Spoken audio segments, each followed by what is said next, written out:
Hello everyone, and welcome back for some more Laurence Plays Factorio Space Exploration. And today, will you join me on one of my what's the name ships? I think. Oh no, you don't. No, you don't. I'm here. Where am I? Where am I? Where have I left myself? Okay, I'm on Norvis. Right. Okay. What was I doing? Oh yes. So that there was that spaceship going up there, going off there, off to Miokin.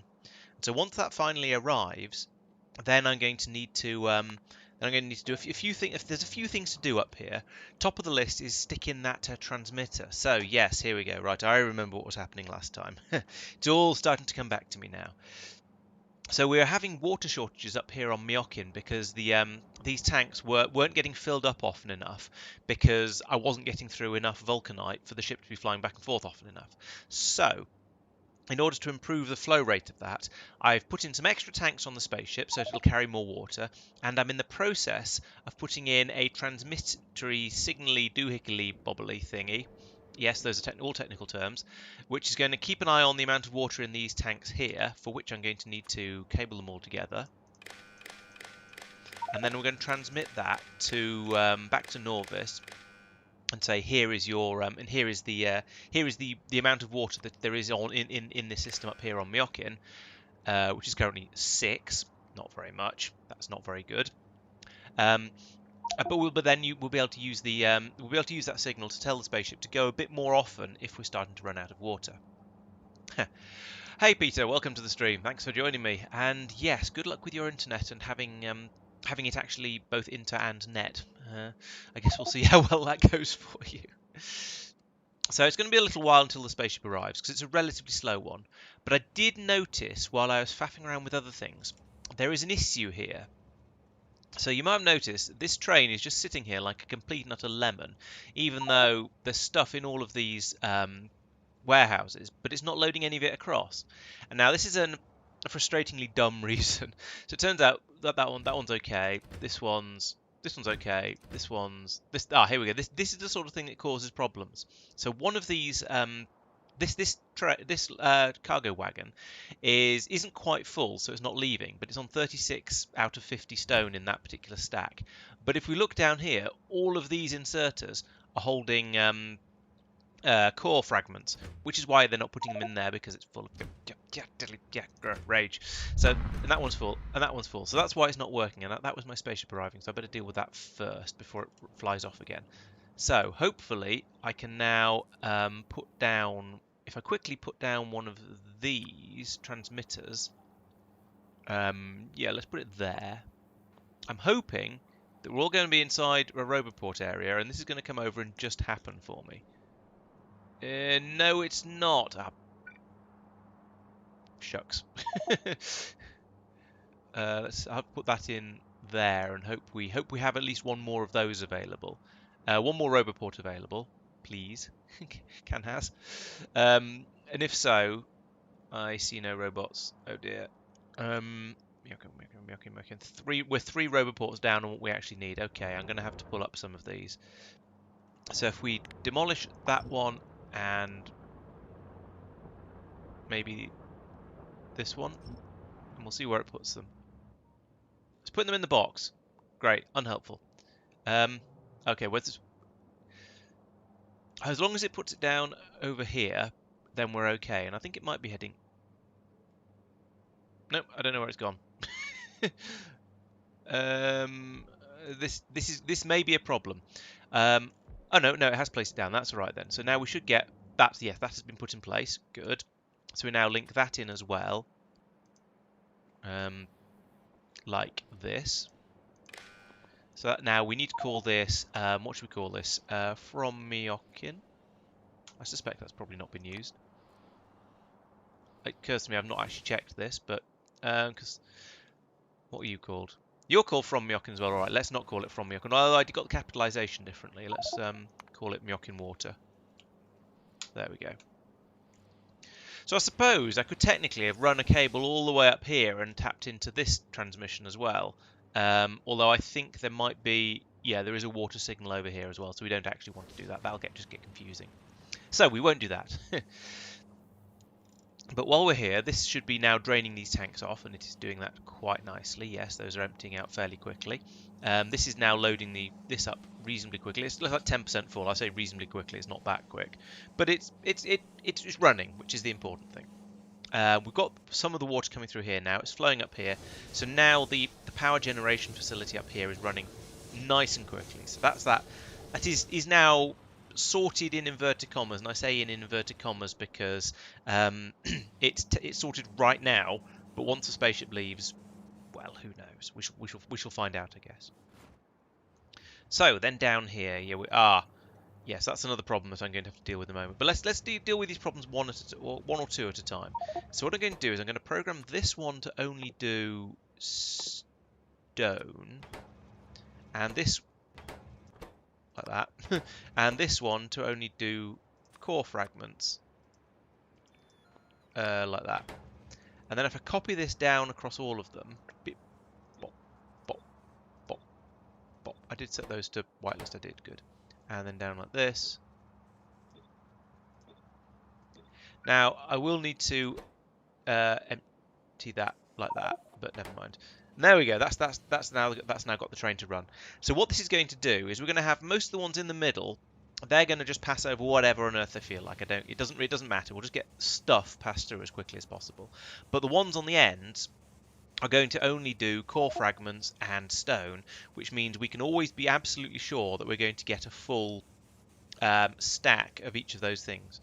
The only way this could possibly go wrong is if we end up with one of these warehouses completely and utterly full of one of the other things, and then only a couple of pieces get passed over.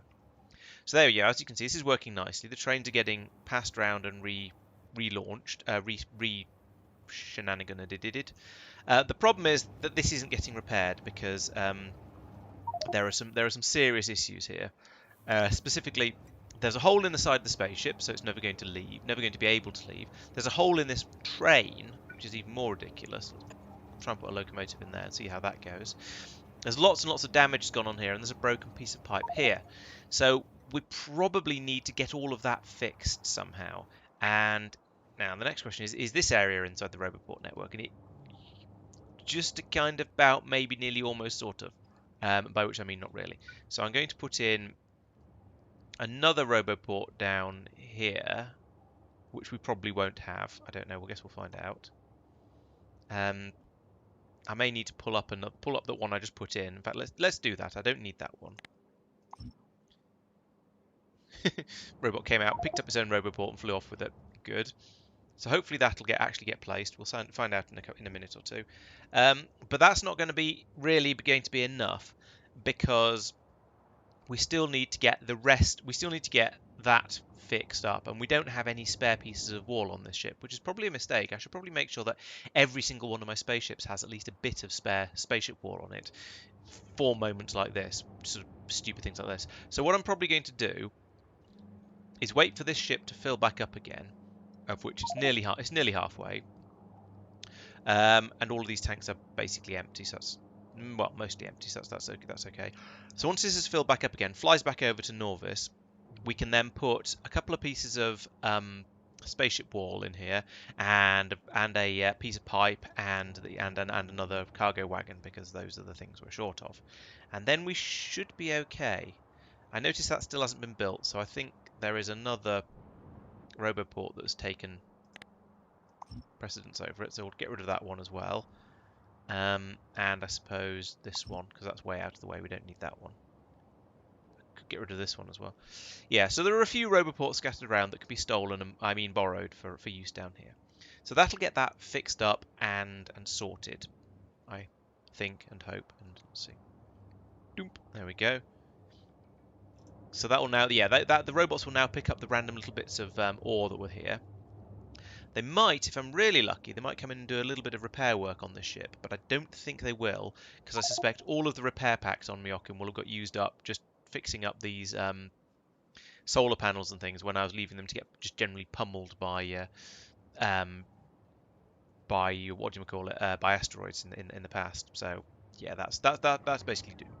Oh no, take it back. There is one robot here flying around doing a little bit of repairing here and there and everywhere. But we still need those those 3 pieces across there. So let's have a look back down here. I've probably got all of those in my inventory. I've got plenty of space pipe to ground. I've got some spaceship wall. I don't see. Oh yes, no, I do have cargo wagon. So yeah, I've got all the bits I could possibly need for that. So we'll when the spaceship comes back, I'll be able to load all of those in. Now there is a linked thing there on Kothar. We've got the same system here, and this is having the same problem, where this needs to be set up to only do stone, and this needs to be set up to only do core fragments. And then we'll copy that down like this. Like so, to all of these. And then we'll find out, we'll check which one of these it is that's being rubbish. So this one, no, this one's fine. This one's fine. This one is not fine. It's the stone one. So if I go to this and take that out, then, oh, there we go. The train's filled up and happy. So now the next train will pull in, and here you will actually see the system working properly because this one isn't broken. And there we go. The 2 have gone into the spaceship, and the spaceship is gone. And now we've got the next train has pulled in here, immediately started loading up with all of the core fragments and the stone. So we'll get that. We'll drain off these warehouses as best we can. That's actually, it's probably more than a train's worth of stuff there. So as long as there's enough stone to fill up, there isn't. So we need to wait for a bit more stone to dribble through. But basically, that's okay. We're just waiting for little bits of stuff to pass through. Little bits of stone to fill up those stacks. And then this train will be able to go. And once that one's gone, this one will pull in, exactly the same thing, fill it up as much as we can, and it'll head over. Now, I have noticed I'm getting quite a lot of warnings across here that saying all kinds of things missing. I'm hoping that a lot of these are due to the lack of oil in space, which is another thing on my list of things to deal with. But I think that's going. I don't know. I'm sort of slightly loath to start working on that when I've got all of these other things that I'm kind of halfway through and trying to get finished off. So how are you doing? That's about let's call it. So that's about 70%. Okay, so it's getting there. There's still some way to go though, and just cramming this vulcanite in as quickly as we can. But still, it's. I'm not going to say it's a slow process because it's coming through pretty quickly, but 3 belts or 6 inserters rate isn't that amazing. It's a little slower than I would ideally like. But there's not a great deal I can do about this. Well, I mean, I suppose I could go full train system with it and have set up this sort of system again for loading up here. But my hope is that normally I'm not actually going to need that much vulcanite. So I say that not that much. That this is going to be more than fast enough for the amount of vulcanite I get through. And I think that's probably a safe assumption, but I guess we'll find out. We shall see how it goes. But so far, so okay. It seems to be all right. We're also, let's have a look at Norvis orbit, because I'm aware of there's another problem up here, and that is we've run out of the substrates for making memory cards. There's some memory cards coming through here that are being recycled, so that's working that's working okay. But there's no substrates for making new memory cards, and that's a bit of a problem because way over here, where I'm making all of my probes to go off to the asteroid belts and the solar things, each one of these probes takes 1,000 data cards to build it. I mean, it's not so bad because you put in 1,000 data cards into the probe, sure, but then you get 1,000 data cards worth of data back out of it. So it's not too demanding in the amount it gets through, but it is a massive buffer that we're building up here. So given that we're putting 10 probes into each of these spaceships, and then there's and then another 10 into each of these boxes, and then another 2 probes worth of, well, this one has picked up 2 probes worth of data cards here as well. So we're looking at 10, 20, 30, 40, 44,000 memory cards. Holy moly. No wonder we seem to be short of them. What are you doing? You are waiting until you have... That's not right. You shouldn't be picking up... You shouldn't be trying to pick up from here. Go away.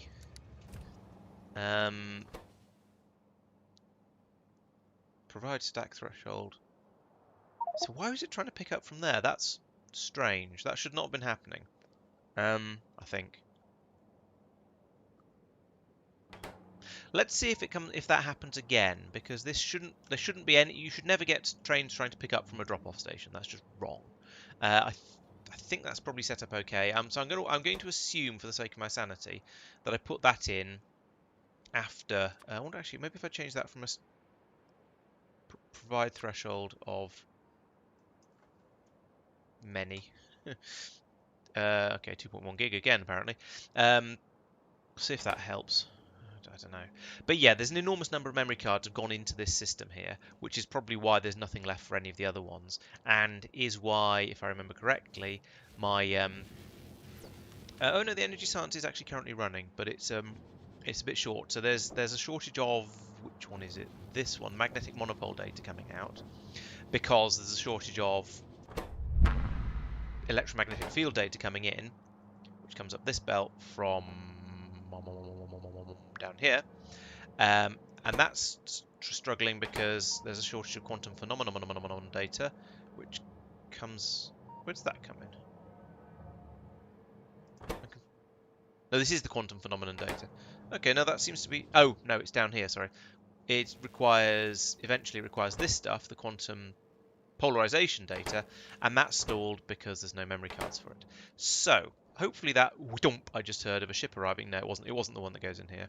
There is a spaceship that's due to arrive here. It's the one that comes up from Norvis, and we are waiting for that one to fill up and then find a way, because it's loading it with, as you can see, loads and loads of these memory cards. We've put a big demand on these at the moment, so they're coming through a bit. Well, they're not coming through quite as quickly as I'd like them to, but this is fairly full. I think it's not going to be all that long until this is completely full and we can launch the spaceship. Okay, how is Myokin? I was looking at Myokin, wasn't I? The ship has gone. Good. I wonder where it is. Let's have a look. Let's see if we can find it. What's this called? Myokin. No, not Myokin Core. It's the volcano, that one. Yes. Buzzing along merrily. It is 6 minutes away at its current speed from getting back down to Norvis. So it's yeah, it's got a bit of a trek. It's got to come all the way out to here, across, and then back in again. So a bit of a way to go. But once it does arrive, I can then shove those extra bits and pieces in it, and it will take them back over, and we can get that problem fixed up properly and get those trains running as they should do. I sincerely hope. Hi Anton, welcome to the stream. Thanks for joining us. I'm yeah, doing a little bit more of the old yak shaving just before I get on with the sort of the main thrust of the stream, because there are a few little issues here and there that I hadn't quite finished last time when I decided I needed to go to bed. So we're most of the way there, but I'm just trying to get the water, make sure the water flow to Myokin is working, and make sure just everything is working as it should. I think I'm going to put in a pylon here just to power this, because I don't like the way it's just sitting there unpowered. And I want to know what's being fed. Right. Yes, this needs to be set to Myokin water, which must be in here somewhere. I said it must be in here somewhere. It's from Myokin, which I wasn't using. From Norvis Vault, from Koth Orbit. It's interesting. That should be received. Oh, there's no power here. Ah. I should have put that. I meant to put that in one square lower. In fact, you know what? Let's actually put that in the right place. You know what? That's not going to be covered by roboports, is it? Oh no. No. I'm going to have to do all this nonsense again. Putting in that there in order to put that there and then wire it back in again. Oh, for goodness sake.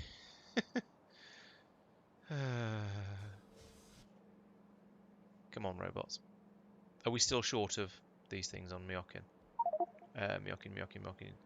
No, it seems to be all right. Yeah. Oh, yeah. It has been placed down. Good. Okay, that's working. Now we just need to wait for that bot to put the transmitter down somewhere. Then go. Oh, hey, this is needed somewhere, and bring it all the way back over again. And then I can wire it in, and things will hopefully work as they should.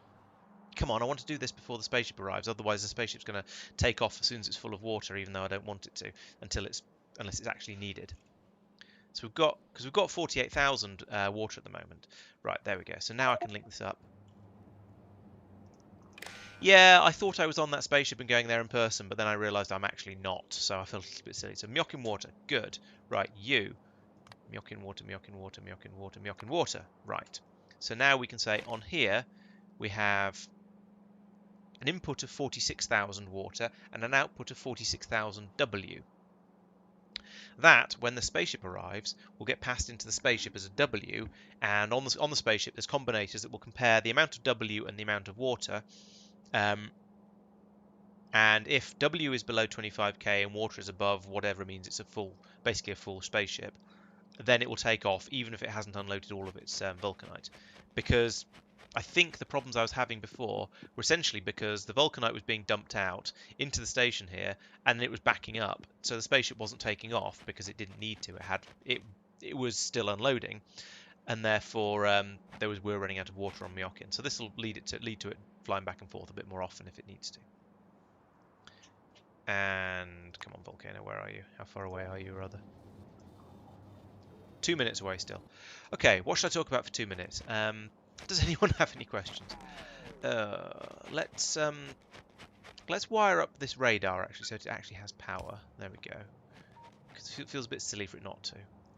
We don't have these pumps powered, but I don't think I care about that.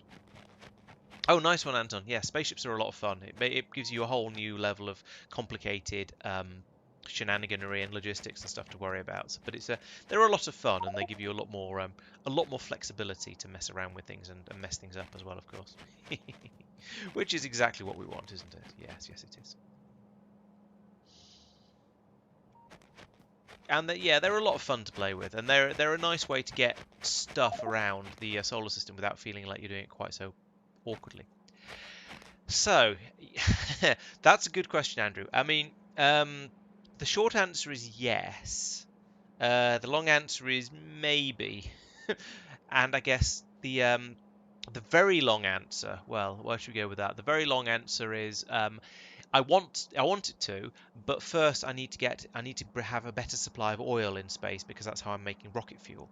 So the first thing to do once I've finished with all this faffery is to start bringing up oil from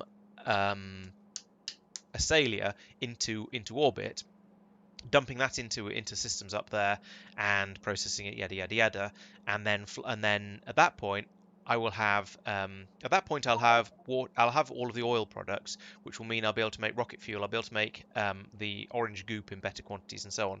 So hopefully that will fix a lot of the problems I've been having just from liquefying coal in order to make all of the oil products, and then I will then indeed be able to make the asteroid probes and go off and put in the launching for that. So I'm cautiously optimistic about being able to get all of that done in this episode.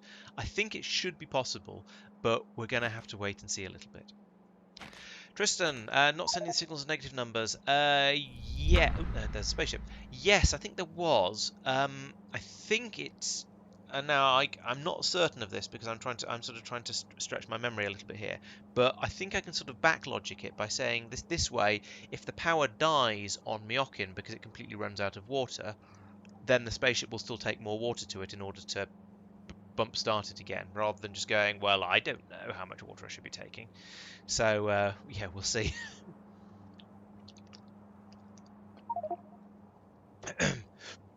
I have not tried making oil from methane, actually. That's an interesting idea. Because there is some methane ice up there, I think. So we can make methane ice can be turned into methane gas, apparently.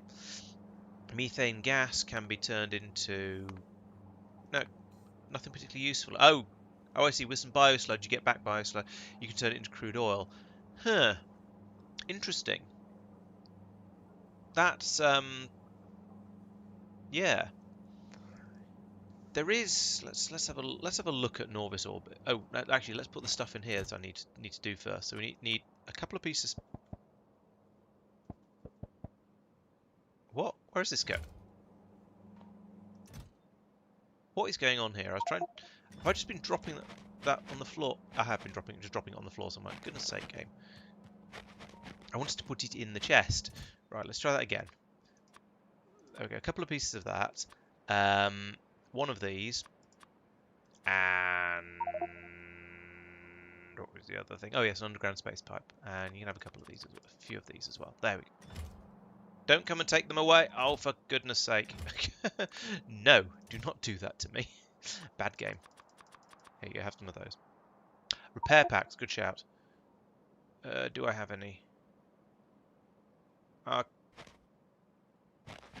Let's make this into a blue... No. I can't get repair packs without breaking everything. Without it bringing me... I don't know how to get repair packs. I could make this a blue chest and request them, but then the stuff wouldn't get used at the other end. I think what I'll have to do is just request the repair packs, which are in here. Yes. Oh, I already am. Repair packs. Oh, I do have some repair packs. I just can't see them. Bloop. There we go. Oh yeah, and down there as well. Yeah, green chest. No, because a green chest would still refill my personal inventory from a buffer chest, so that wouldn't work. The problem was that as soon as anything I put in there was being given back to me immediately, and that was annoying. But yeah, this is now going to. So these tanks are fairly full. So yeah, as I was saying, we've got these things here that watch for 260,000 water, of which we've currently got none because it's hooked into that chest. That's weird. Let's fix that. There we go. Yeah, so if we get 260,000 water and there's less than 25,000 water on Myokin and we're on Norvis, then take off and go to wherever it is, Norvis orbit to refuel. Okay, that's good. We're now up to 230,000.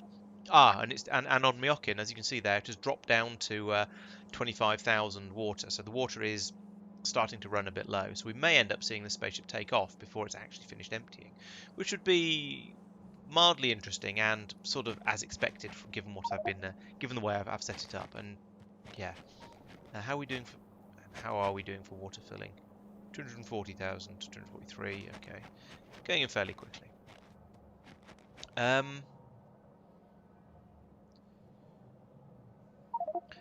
Right, yes, so that's an interesting thought. Using the yeah, I hadn't thought about using methane for oil. Let's have a look, because I think Myokin. Why am I looking at Myokin orbit? I don't care about Myokin orbit. Norvis orbit. There we go. I have a feeling that there was some. Yeah, there's some methane ice here. There's not a huge amount. I say it's not a huge amount. There's several 100,000. Oh, that's a good idea. Yeah, let's put some roboports in there as well. There's a few 100,000 methane ice there, so that's not too bad. I could use that. So it takes about 1,000 to produce each 1,000 of oil, so it's a few hundred. It's not an absolutely enormous amount of oil, so methane ice to make into oil. There's a smidge more over there. I don't know. It's a nice idea, and it seems like an excellent idea because then I'm actually using some resources I've got up here, and it just seems like quite a nice idea, to be honest. Pump it through and just do all of those steps sort of in my oily area over here.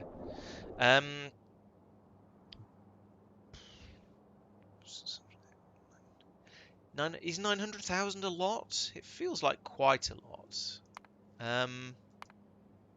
Oh, and yeah, and it turns into 10 times as much gas, which turns into the same amount of crude oil. Yeah, that's probably worth doing, actually. Getting biosludge over here is going to be slightly tricky.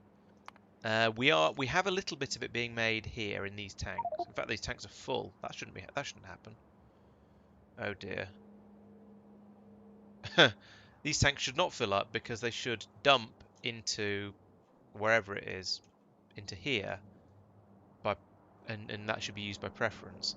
I suspect it probably is being used by preference. We're just not actually using any at the moment, and we're making more contaminated scrap elsewhere. So the question is it better to bring methane ice by rocket from the asteroid belt, or is it better to bring oil by fluid train, which is what this is for, from Asalia? Because Asalia has crazy amounts of oil available on it. So this is where I've been making all of my rocket fuel somewhere. Oh, yeah. All the way up here. Yeah, I've been making rocket fuel up here, as you can see. And my plan was to stick in a system here that would also request oil and then would load it into trains. Or rather, no, the trains would come out, pick up the oil from wherever, from here, and then just park on there and go off and get it. Uh,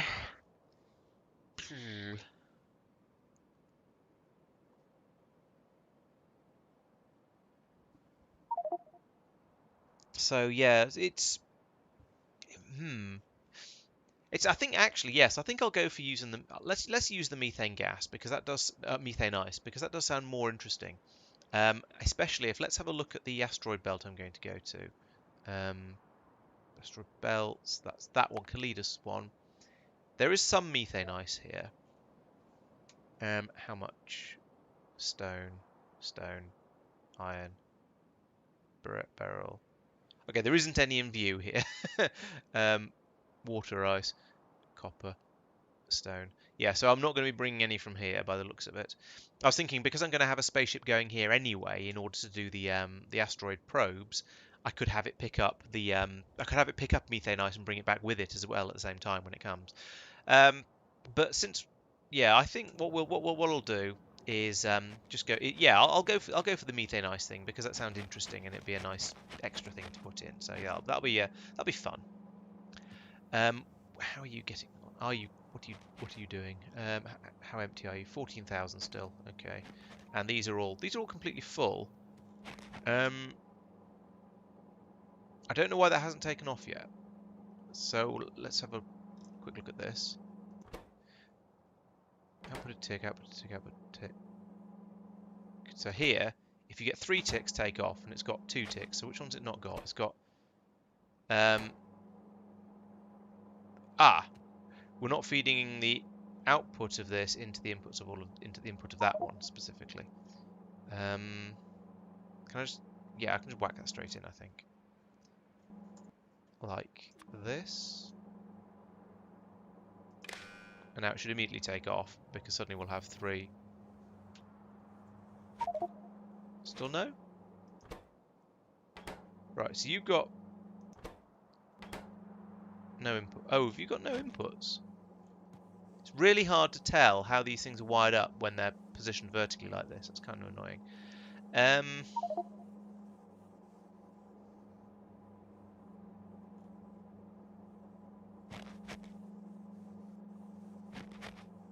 No, I think it's not actually wired up properly there. So let's put that extra cable in from here to here. There we go. Now it's blipping. Blip. Plop. What? No, don't do that. Oh no. Okay, that's very bad. Why did that happen? So that's awful because it's just taken off, used up all of its fuel, and now it doesn't have enough fuel to take off again. So this says go to planet orbit. Why did it not? Why did it come here? The only time it should come here is if that one triggers. And that's got no ticks on his input. So why did it take off and immediately land here again?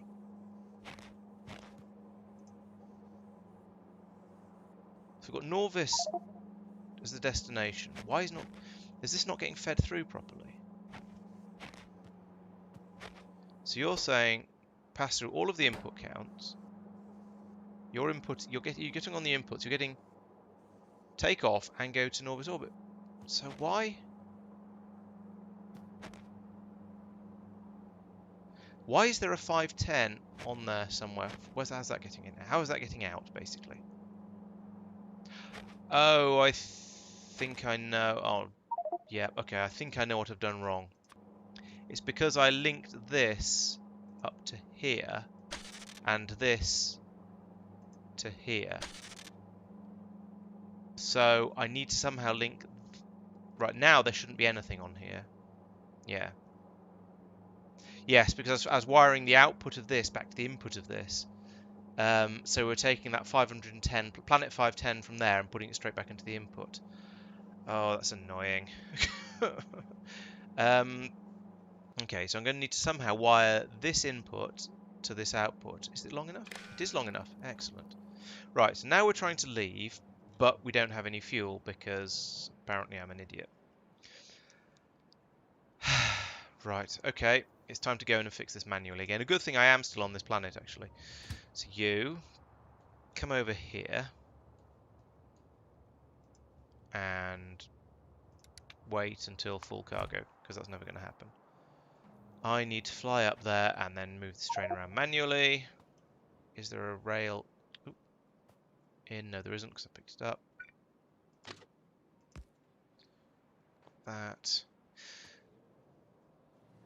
That was somewhat careless. Hey Mark, welcome to Laurence Screws Up, sending his rockets to the correct place. Again. I wish the rockets had the interface that the trains do. That would make things quite a lot easier.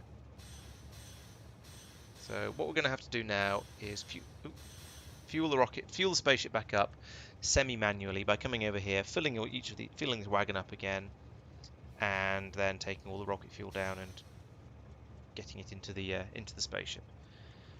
Sigh.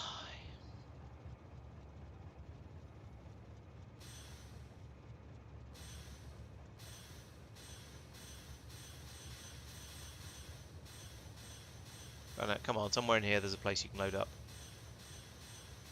Oop. There we go. Did I get these ones full? Yes, I did. Good. The most frustrating thing about this is I'm using up all of the rocket fuel that's being produced here on Norvis, which is using up enormous quantities of oil, which I'm not sure I really have. But it kind of needs to be done. I need to get this spaceship back up into orbit again.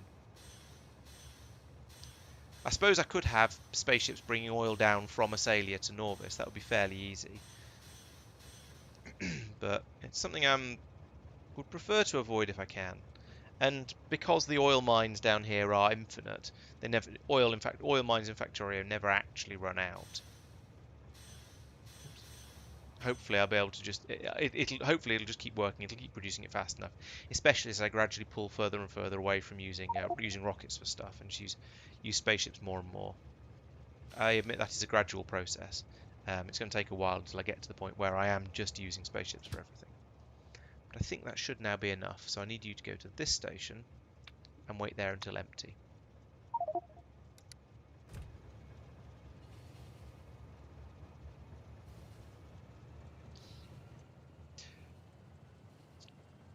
So, the next question in my head is, do I have any mining drills up in space? And can you just... What are you doing? No. Oh, right. It's because it's named badly. Go there, then go there. I hope that didn't unload anything. No, it doesn't look like it did. Good.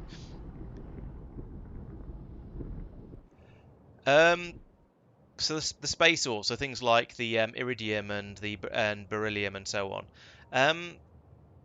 It's a good question.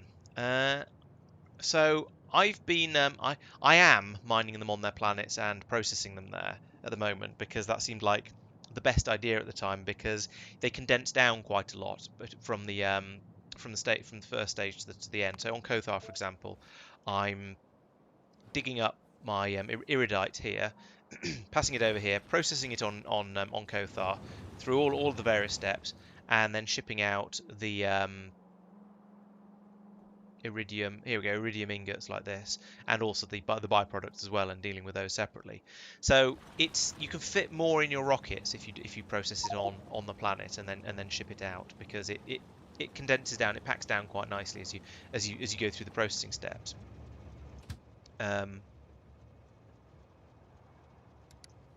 No, that one. Yeah. Okay, there we go. So it condenses down quite nicely. However, it does mean you're then left trying to balance all of the byproducts and things like that separately in one place. One thing I have considered is trying shipping everything to a sort of a central location on probably whatever my smallest moon is, just because that's going to be the cheapest one to take off from, and having a central processing facility there that deals with all of everything and just allows me to allows me to not allows everything to be kept together in one sort of central depot system and then shipped out to all of the places that need it as required. So it's kind of up to you which way you think is better, and I guess to an extent it also comes down to where you're producing all of your basic stuff like iron and copper and so on. One of the other things I did also considered was just digging up all of the core fragments of the various special types and shipping them all to a central location and doing all the processing from there. Again, you don't have quite the same density of transporting stuff because you're shipping stuff around in its least dense forms essentially, but then you have all of your processing and all of everything going on in one place. However, processing locally is sort of simpler because then you've just got the stuff ready to ship out. You don't have to worry about, well, doing the further processing when it gets to the other end. And yeah, as Peter says, you don't have to worry quite so much about the space you're using, which you have to deal with the biters on. So currently, what I'm doing for all of the sand and the stone that comes out, I'm turning it into glass because my factory gets through quite a lot of glass. A lot of that's getting shipped down here to Norvis. Was that not enough fuel? Oh, for goodness sake! Look at that. That isn't that. Oh, actually, it's still trickling away, trickling through. Maybe there'll be enough in these sort of little few hundred that are left in all these in the tanks in total.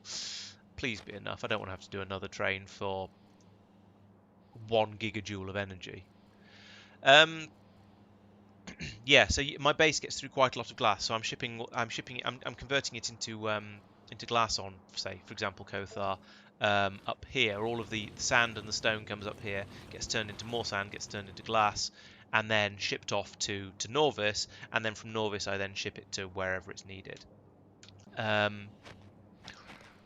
That's a little bit double-handedly, I know, but it's sort of ended up having to be that way for various silly reasons, which is a bit of a shame, but never mind. It's really not going to be enough, is it? It's going to make me go and find another tiny amount of fuel. Oh, for goodness sake. I cry.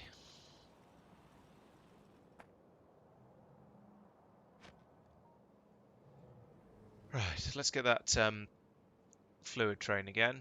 Where is it? Here it is.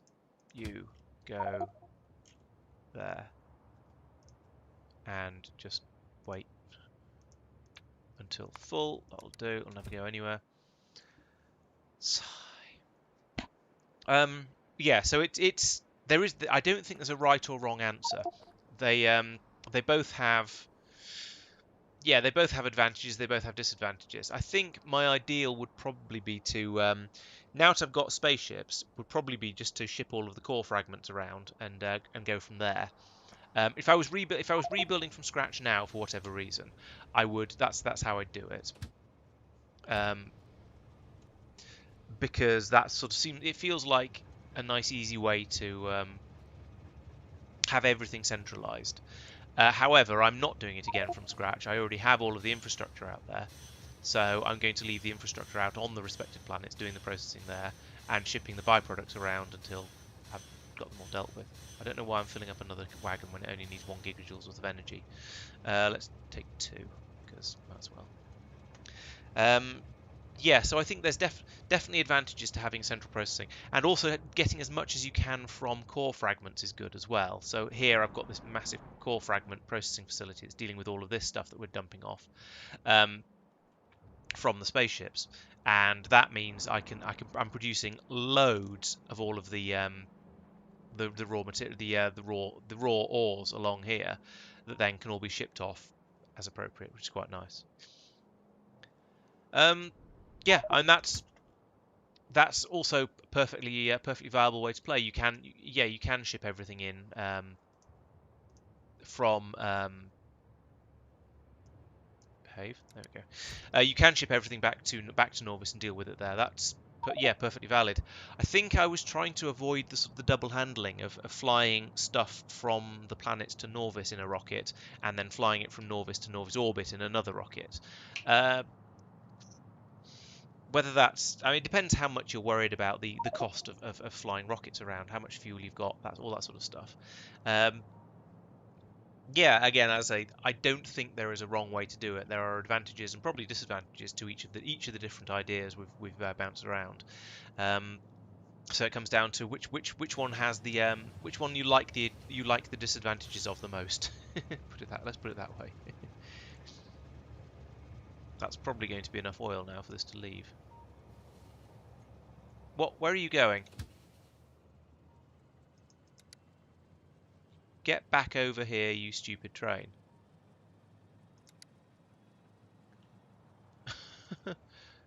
These trains have a mind of their own and not in a good way.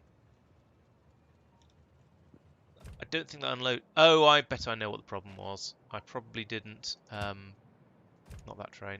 That train? That train. Yes, I didn't set it to wait there until empty.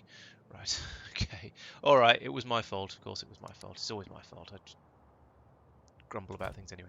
Right, why are you still here?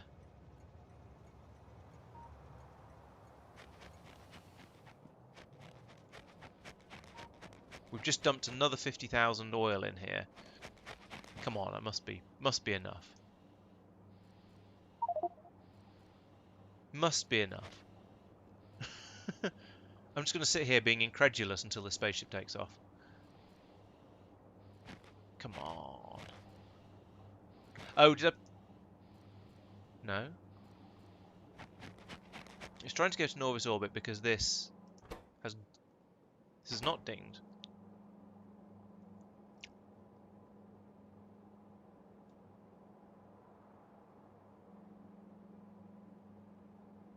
What have I done here? Why is this wrong? That's connected to here, which... Huh? Oh, no, and you say A is 510. Right, okay. No, it's programming problems. There we go. I hope that works now. I've spent too much time bashing my head against a proverbial brick wall to be able to cope if it doesn't work. So it's on its way. It'll be any second now. It'll be in Norvis orbit to refuel, and then it'll fly off to Myokin again. And I think that's sorted. There we go. So refueling from somewhere where there's a bit more fuel, happily this time. So we'll be able to fill that up reasonably quickly.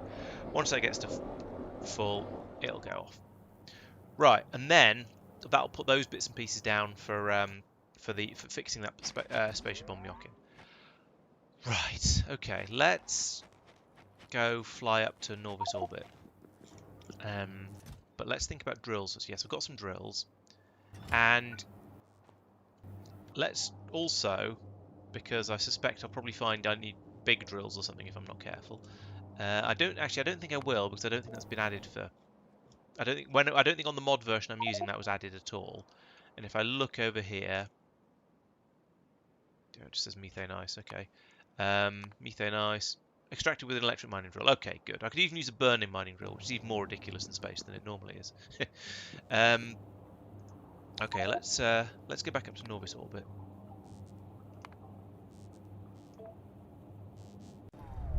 Blip. Going to take approximately no time at all to get there, because this ship is nice and quick. Pew pew. There we go. Anchor, not over there.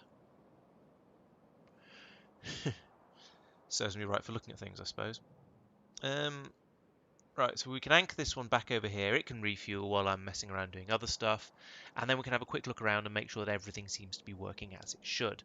And I'm, cautiously optimistic. So this one goes in here, doesn't it? Yes. Let's anchor that there. Okay, sure. Let's build that up. So this is where I was going to build up a spaceship to take the what do we call it? To pick up oil from Asalia and bring it up to bring it to Norvis orbit to be processed. But I don't actually need that now.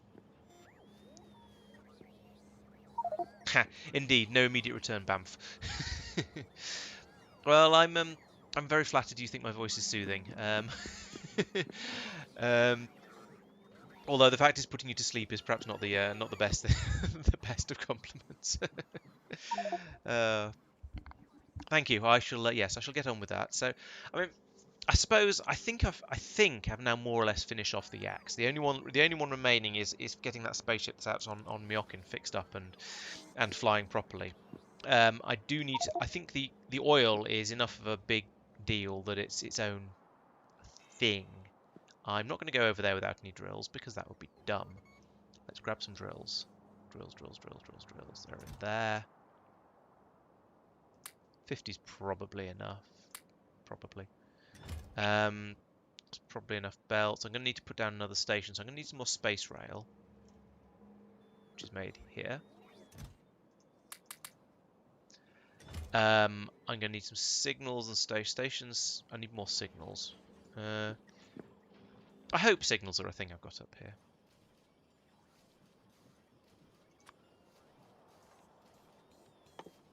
Signals. Yeah, take it up to 50. That's a good number to have. Gonna need chests, which I've got. Gonna need inserters, which I have got. I'm going to need splitters and undergroundies probably. And I'm gonna need a load of this, which I've got. I think that's probably everything I need. Have I got those signals now? Yes, I have.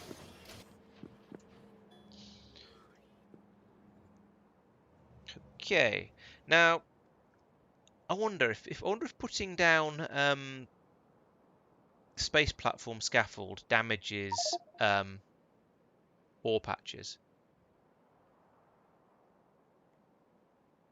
Sort of, because I don't just want to. I suppose because I'm going to have to come in and put it along here, basically.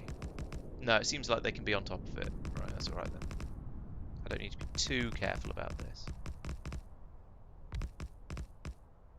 Because as we can see, oh, it doesn't actually destroy the asteroid underneath it. That's quite nice.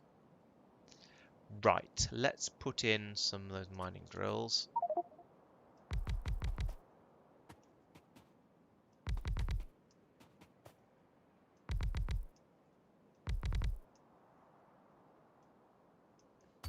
Small asteroid. Okay, let's get rid of those.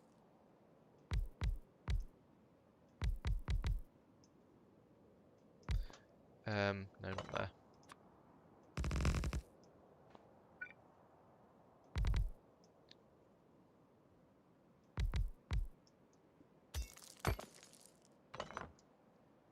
Hey, Eunuch, thank you for joining and thank you for your kind words as well.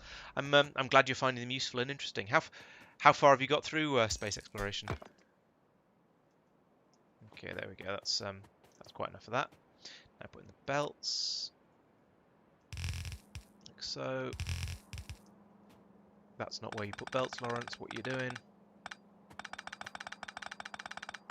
Learn to play Factorio. You've only had about 1,600 hours. You'd think you'd know how to put belts down by now in a mine by now.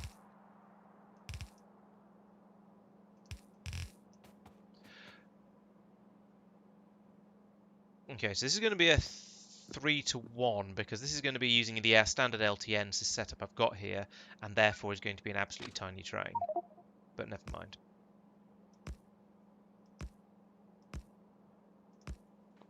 So put in. Actually, let's just copy an LTN pickup station from like anywhere else where it's being used, rather than reinventing the wheel. So here's one.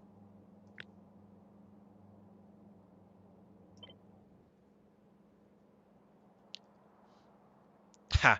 Yeah, that's a feeling I'm very familiar with. I have to say, sending spaceships to places you didn't mean to. Oh, and also always copying a thing without remembering to hold down shift in order to get a blueprint so I can get the tiles for it. That seems to be an absolute requirement as well. So that goes there, a bit less fail. That doesn't go there, and then there again, and still no rail there, please. Thank you. Then we need a bit more of this in here, like so, and we'll drop it in. How do you? Let's see. How do you do a? You do a. See, I don't have the blueprints with space belts. So I'm going to put in. I'm going to say, what do you mean can't build an empty? There's an empty space there. I filled it all in with this stuff. Thank you.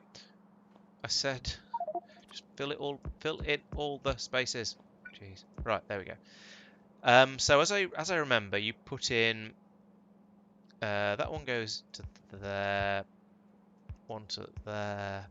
I think I should be able to do a 3-to-1 off the cuff without having serious issues with it. There we go.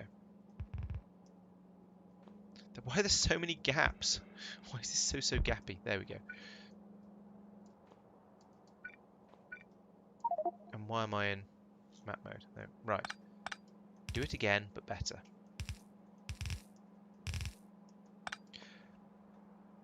Right. The good news, Martek, is that once you've done it once, it's a lot easier to do it again an additional time because you already know what you're doing. So it's your subsequent rockets come much more quickly. Although that said, because I got my biter settings wrong, it took me quite a long time to get my first space exploration rocket off the ground because I spent so much time fighting the biters off because they were so much tougher than they were supposed to be. So yeah, if you are playing space exploration, if you're starting a space exploration run, make sure you go for the space exploration default biter settings, not the Factorio vanilla default biter settings, because there's a big difference, it turns out. Yeah, I was surprised.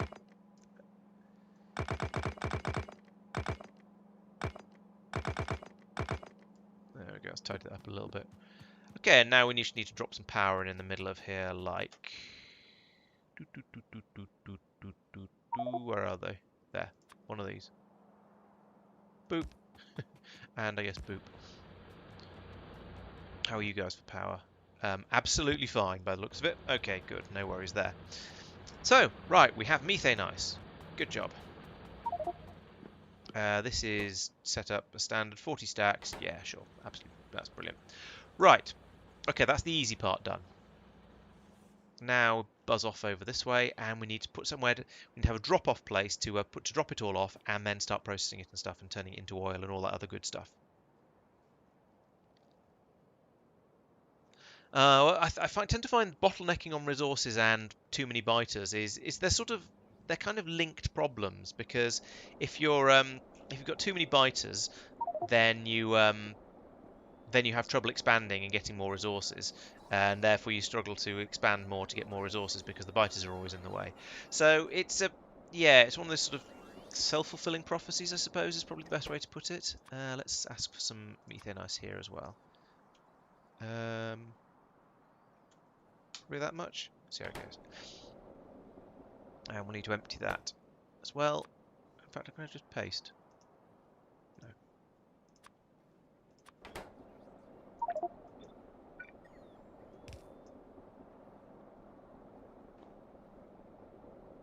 It is the right way around. What was I saying? Yeah, so I tend to find that yes, having too many, the two problems tend to be linked. If you have too many biters, then you tend to have problems because you have struggle to actually expand as well.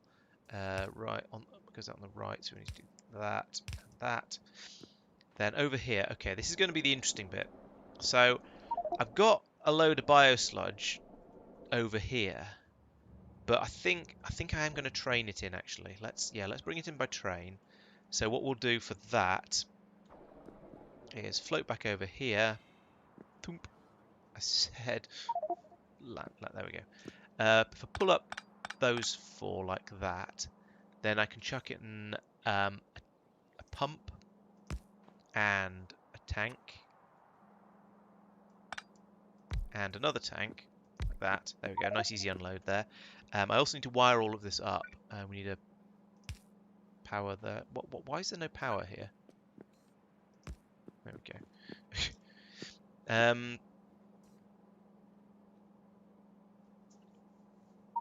go. Oh right, yes. Yeah, the bite. I haven't actually updated to the version of the mod pack that oh, that wasn't what I meant to do. That gets the biters falling from the sky, and not actually because of that, but because I wasn't ready for other reasons. I think it was due to the change in size of mining drills you need or something like that, that I decided I didn't want to mess around with that just yet.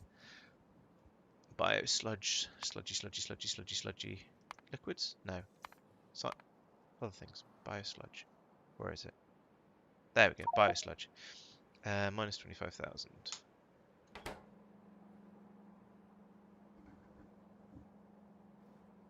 That is all linked together, I think. So it should be trying to summon those things. Oh, yes, there we go. That'll be my bio sludge. Let's set the priority for this a little bit higher, because I want the bio sludge to come here instead of the one's probably enough. I want the bio sludge to come here instead of going to the biological science facility, because the bioscience can make its own bio sludge. So I want this to prioritize bringing it from over in the recycling, bring it over here. Right, so we're going to need stuff coming out here and being brought across over this way, I guess. There we go. Nice. It's going to come down a bit and then go across. Okay, so we have an extra step in this, which is going to be mildly interesting. So let's have another quick look at the recipe. So we've got methane ice. Great, comes in. Then we need to use a biochem facility to melt it. That's simple enough. Okay, let's start with that. Where's my number pad? I have this wireless keyboard that has a separate number pad. So every so often I go, "Where's my number pad?" I've lost it and have to find it again. Just like that. But I did manage to find it. This is good news. So put that there. What, the methane ice or the or the biosludge? I can't recommend eating biosludge. We're not quite sure what it's made of, but it's probably alien. uh, methane from methane ice. Excellent. So we load that in there, and then we can pipe it out on the other side. Bring it up here. Actually, let's just go straight across into the next step, which is going to be, so we've got our methane gas. We then need to combine it with the biosludge that we're bringing in over here. So we've got the two liquids there, and then, okay, we loop the biosludge back and we get rid of the contaminated. That's not too bad, and that happens in a growth facility. Okay, growth facilities I do not have in my pockets. Oh, actually no, we're inside Roboport areas here, aren't we? So if I go, if I find a growth facility in here, like this, there we go, that's a growth facility, and put that in probably there actually, and then we'll line up these pipes as and how required, and try and do something vaguely sensible with it. Oh come on, bot! It's not that far to fly. Dunk. Right, you are making oil from those things. Yes, great, good. Okay, that does go across there. Excellent. So we have biosludge out and it in here like that. So we'll link those two together. I think what I'm going to do here is I'm going to put in another tank on this. And I'm going to put in a pump so that I can say only top this up when it's somewhat empty. So we want you to run when there is biosludge in there, biosludge when there is less than 15,000 in there. And then we can bring the actual biosludge from over there. If I can control my dude. So we'll put in one pipe coming out there, then we'll try and see if we can fit a 15 in. Yes, we can fit a 15 in. And then we're going to need an underground. How far is that? 1, 2, 3, 4, 5, 6. Put And then that. And then 1, 2, 3, 4, 5, 6.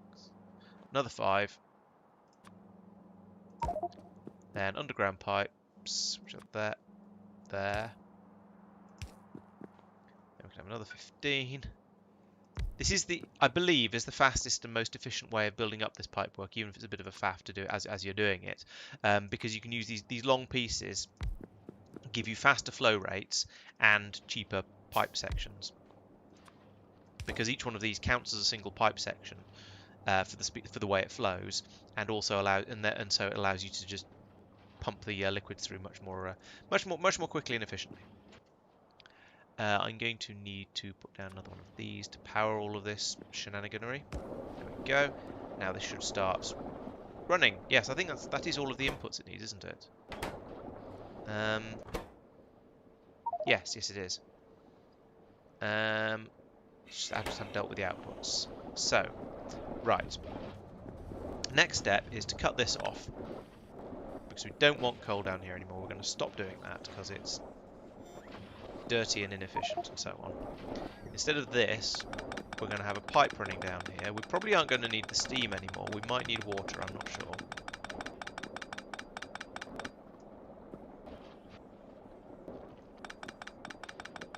Let's get rid of all of that. And put the coal in there. Get rid of it. There we go. Right, now you guys are going to be doing a different recipe. You're going to be turning... now I need to think about what oil processing recipe I want to do, don't I? So over here, it seems, and we've run out of light oil and we've run out of petroleum gas, so it seems like we don't really need the heavy oil quite so much, and we're presumably just cracking all of that down to light oil. So let's have a look at the light oil processing. So what have we got in here? We've got, see how it compares. So coal liquefaction is 90, 20, 10, so that's way out. This one is 70, 30, 20. That's a bit closer. That one is 20, 70, 30. Let's try that one. See how it goes. We've got the outputs are all the same. They all match up. That's nice. Good. The steam input is no longer required. Actually, let's leave those pipes in there, because that's in just the right place for me to feed the oil down. And then I'll bring the water down separately in a moment. So you are not doing that. We don't need the steam. Empty that system. And then we can bring from over here. Let's bring it up a little bit. 7? 7. Do that. Not that big. Smaller, smaller, smaller. There we go. And then probably another 7. I've run out of 7s. Make more 7s. There we go. Pump the oil down there. Right, okay. So the only thing I was actually using this boiler for... That's weird. I thought you needed... Oh, it's interesting. I thought you needed steam for oil cracking. Maybe I'm thinking of one of the many, many other mod packs I've been playing that does require steam for that sort of shenaniganery. But we don't seem to require that anymore. So I'm going to I'll leave that there, because I don't think its parasitic power usage is going to be too painful. That's too big. And then just bring this down here using these pipes. Yeah, that's the right one. What do you mean can't... Hey? What's in here? What's that trying to link to? So, that's a water input. Oh, it's probably already got steam in it. How do I get rid of the steam that was in there? It's got... Huh? Oh. That's a problem. That's also a problem. That's even more a problem. Right. Why were they linked together? I wonder what they were passing through before. I think I don't care. Now what you've got in you. Still got 18,000 heavy oil, and I don't really want to lose 18,000 heavy oil, but I guess better. What? Where is that linked in?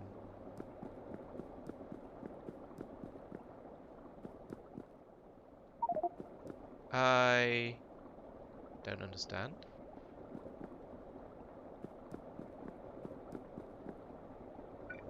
Have you all got that problem?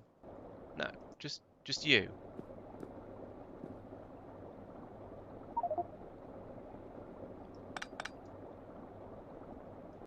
Right, okay, that's sorted it. I did lose rather a lot of heavy oil there, which is perhaps a bit dumb. I should have maybe looked into it a little bit harder before doing that, but oh well.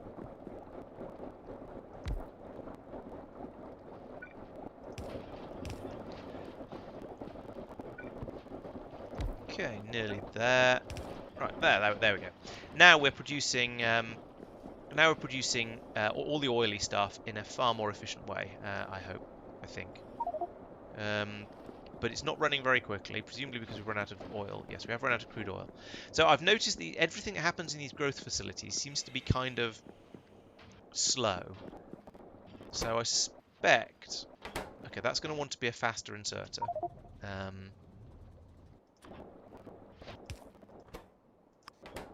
we can get this running a bit quicker. Actually, it's not that slow. It's just not being filled up quickly enough. Okay, maybe I need another one of these in there then. In that case, that's not too bad. I mean, it's just a copy paste. So take that and put in another one, and then run a pipe up here like that. 8. Fine. So now we're producing it twice as quickly. The question is basically how much of this are we going to get through? Are we going to be able to keep this running from that mine for a sensible amount of time? Innit? Right. Oh yeah, and we've got this to get rid of still. Actually, I haven't dealt with that yet.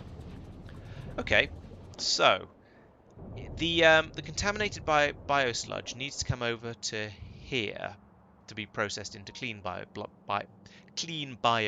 That's difficult to say. Clean biosludge again. Traditional way to do that is to put in one of these waste stations. So I think that's probably what I'll do. Let's find one. Here we go, one of these. I don't need most of it, but I do need a little bit. So I'll just take that. And over here, we'll put this in here on the other side of this rail. Yeah, it could go there. I think there's enough room there to link in from there. Yes, there is. Good. Let's do that.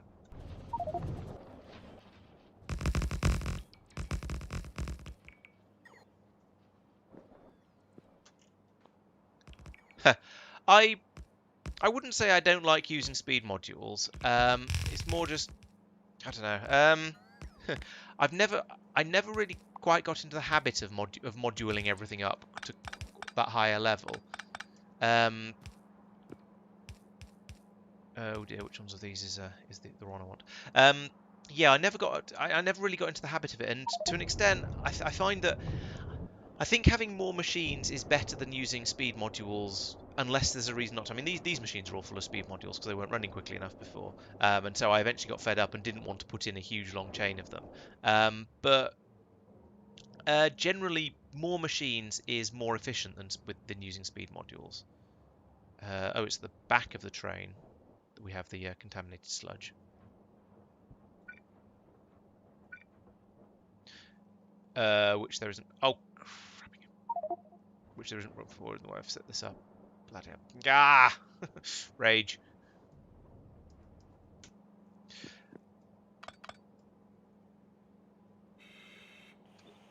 Right, so we'll actually need to put this about here so there's room for one more piece of train shenaniganery in here. I'm now going to just delete all of this and then paste it in again. Like that. Not you. And there.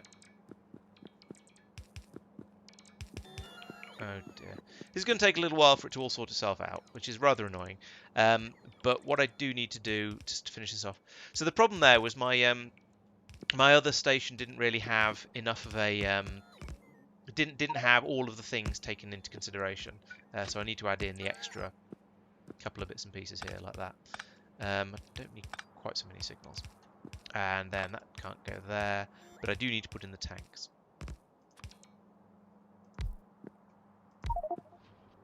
And then we'll pass this along here, I guess.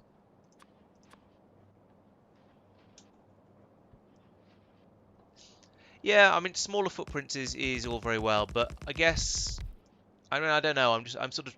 This is very much a post hoc justification. It's me trying to explain why I do things where I've never really thought about exactly why I do them.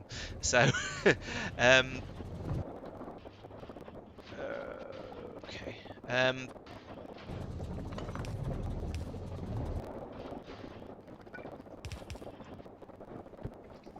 So yeah. I hope you'll excuse me if I'm a little bit and maybe about why I do various things.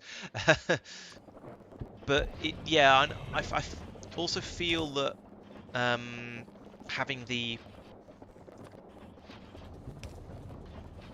yeah, if you make sure there's enough, try and make sure there's enough room without using speed modules. It means that inevitably later on, when you realise that you need twice as much of whatever it was as you thought you did, you've actually still got room to put a few more machines in, because you've left the room that would otherwise be taken up by the speed modules.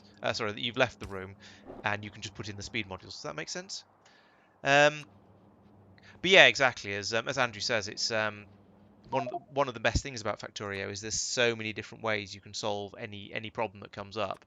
Um, some of the ways might be horrific and ugly, but they might still be interesting and impressive. So it's just yeah, I think it's good to mess around with it and try and find different ways to do things. And then find one that doesn't work, and then try and work out why it doesn't work and fix it to make it more effective. Yeah, I don't know. I'm post hoc justifying as I said, so it's a little bit funny. Right, let's stop talking for a moment while I think about this and get this set up and running. So over here we need to say, oh right, yeah, that's already set up. So once we get up to 15,000 contaminated biosludge, a train will come in and swoop it all away. Thing is, I'm not sure we're gonna. No, we've got quite a lot of biosludge there, so that's going to keep working for a while. Okay, I think this is now okay, except for the fact that it's clearly run out of methane ice. There is a train heading out this way. No, it's not. It's coming back. Maybe it's already got the methane ice. Maybe I'm not going to be able to tell because I haven't named any of the space stations yet. So that's going to be a.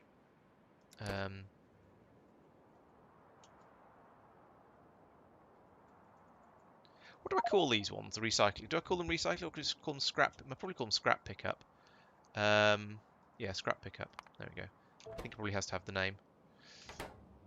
These ones aren't quite so desperate for the name, but I'll call this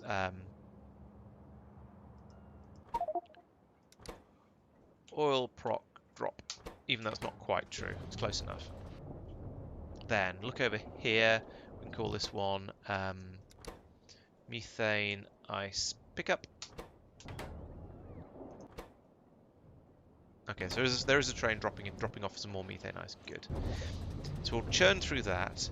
How are we getting on with all of the oily things over here? We've got very little heavy oil because I emptied it because I'm a muppet. We've got a little bit of light oil. It's starting to build up. We've got a little bit of petroleum gas. But then there are quite a lot of things that are putting heavy demands on these. So up here we're trying to fill these tanks up with light oil so we can take it off to turn it into rocket fuel. We're trying to fill these up with. Oh, these are full of lube.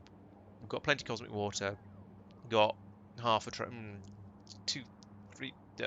80% of a train's worth of chem gel, I think. So yeah, there's quite a lot putting load on the system at the moment. We're making chem gel as fast as we can out of any petroleum gas that gets made. Thermofluid we're full of, that's good. Lube we're basically full. But yeah, this light oil here is going to take some filling. Why is it pumping it out? Where's it going? Oh, it's going in. Oh, that's because there's more light oil than there is petroleum gas. We're cracking it, and then from here it's also being taken up here. I feel that should be being pumped in. To be honest, I think I'm going to stick a pump in up here because you want to load the tanks up, and you don't really want to drag it all back out of them. So yeah, this is going to be my buffer up here. So we'll fill these up as quickly as we can, and then hopefully that'll mean we can get train in. In fact, given how little there is in those, it could be because it's all been being taken away and used for other things, or it could mean that we've had some being brought over here. No, we've not had any brought over here. We are still very, very low on that one. Oh, I've just remembered I was supposed to be looking at Myokin at some point when the spaceship was here, which it isn't, of course. Has this one been fixed? No. Why has this one not been fixed? Bad robots. It's in the green area here. This is damn it. As per usual, we didn't have the orange covering the roboport, the logistics chest in the spaceship. So I'm going to need to put that there. And there isn't going to be enough roboports for that, as we've previously discovered, probably. I put some more in the spaceship, but that's no bloody good because we need to pick them up first. So okay, I guess I'll pick this one up instead.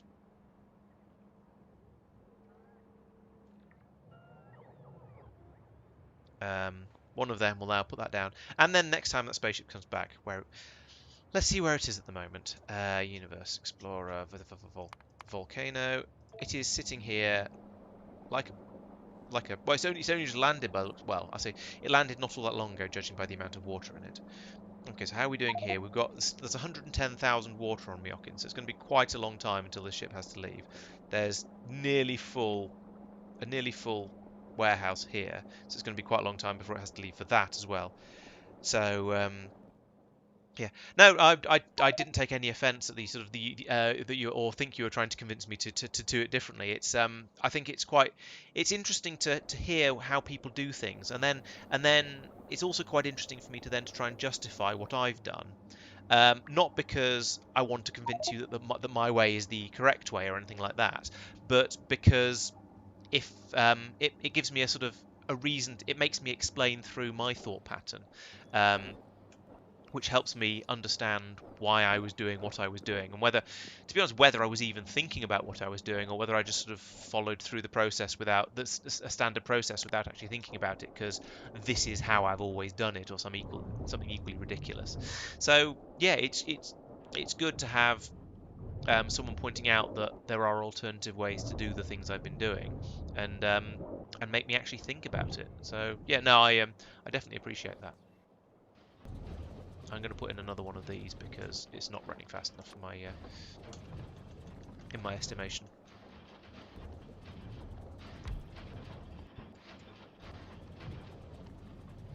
Plomp.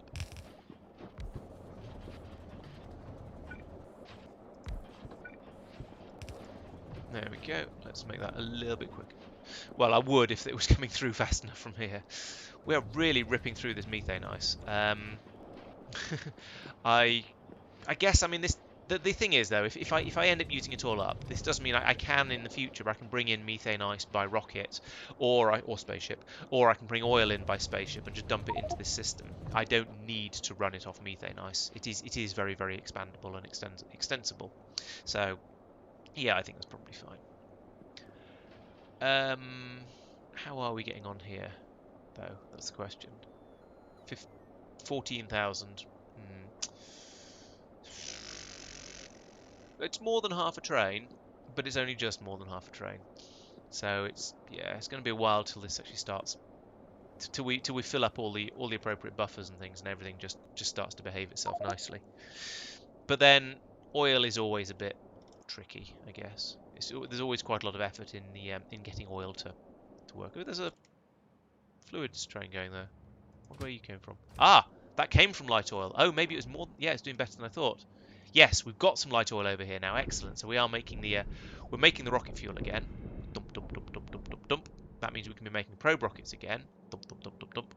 And also making these probes up here when these rocket fuels make it all the way down to the end of here. So how are we doing up here? We've got 10 and 4. So are you trying to leave? You are trying to leave. Ooh, we've actually used up a spaceship's worth of the what's it flip call it?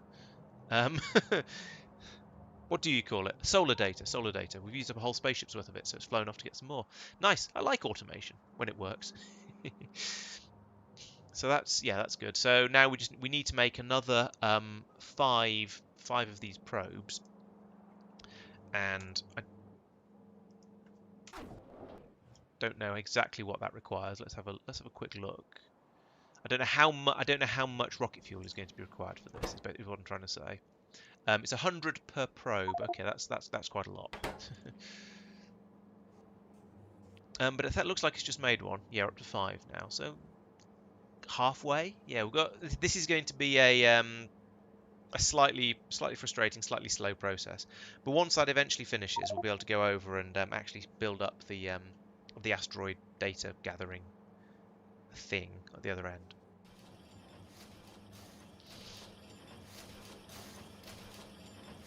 And this is running again. Oh, do you need?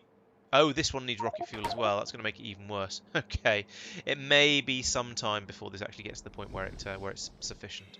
Maybe I should just go over and get this done manually and get it running. Alternatively, I could squeeze another one of those stations in down here. Run the belt. No, I want to run the belt over the top of the ship. I think if I get rid of this loop in the middle here, then I can put another station in opposite this one and just have the belt come through here. Yeah, that'll do. Okay, so I think this is working. It's possibly not quite as quick as I would ideally like, but it is working. It's doing the thing. It's doing what it's supposed to. Getting some more rocket parts. That seems to be a fairly under fairly heavy load. So I think the next thing is, yes, I'll head over to the I'll head over there and get that ready for liftoff and stuff. How much? I've not got very much scaffold left. Let's get some more scaffold, which comes in this box. There we go. It's quite nice that there is one dedicated warehouse for scaffolding now. Makes it a bit easier to find it and grab it. Ooh, was light oil being taken somewhere else? I was assuming that was coming over here, but no. To something else, and who knows what. So how is this mine doing? We've got 8,000 in here. Oh, let's take those off. Is it this one? Yeah. There we go. Let's just load those up as full as they'll go. I don't want to stop at 8,000 just because that's a train's worth or whatever it was.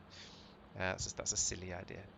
How much of this have we got through? So there's 624. That's made a big dent in this already. Actually, this was 900. Yeah. Maybe not that big a dent. Maybe 10%. I'm not sure. Actually, that is quite a big dent. Anyway, yes, up here. So, while we're waiting, let's put down this. Now the question is, where do I want to go through? And probably the answer is about here. Yeep, about here, so it doesn't interfere with that one.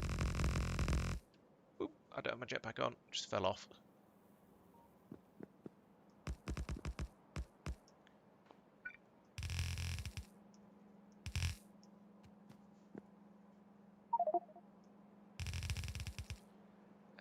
So bring that through. That wasn't what I meant to do. Never mind. No, that was... Stop it! Stop doing what I don't mean to do. There we go. Pull up this rail instead. That's a much better idea.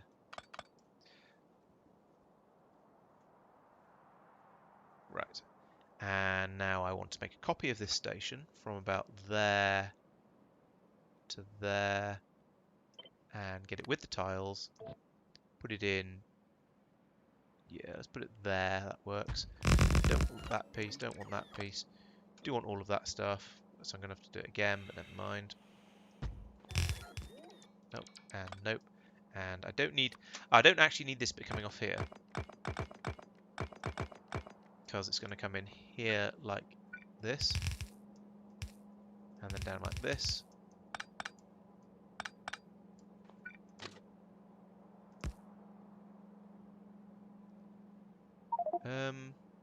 Let's make this symmetrical, shall we?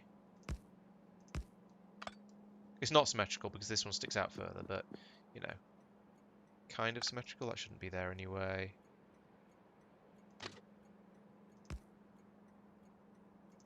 There.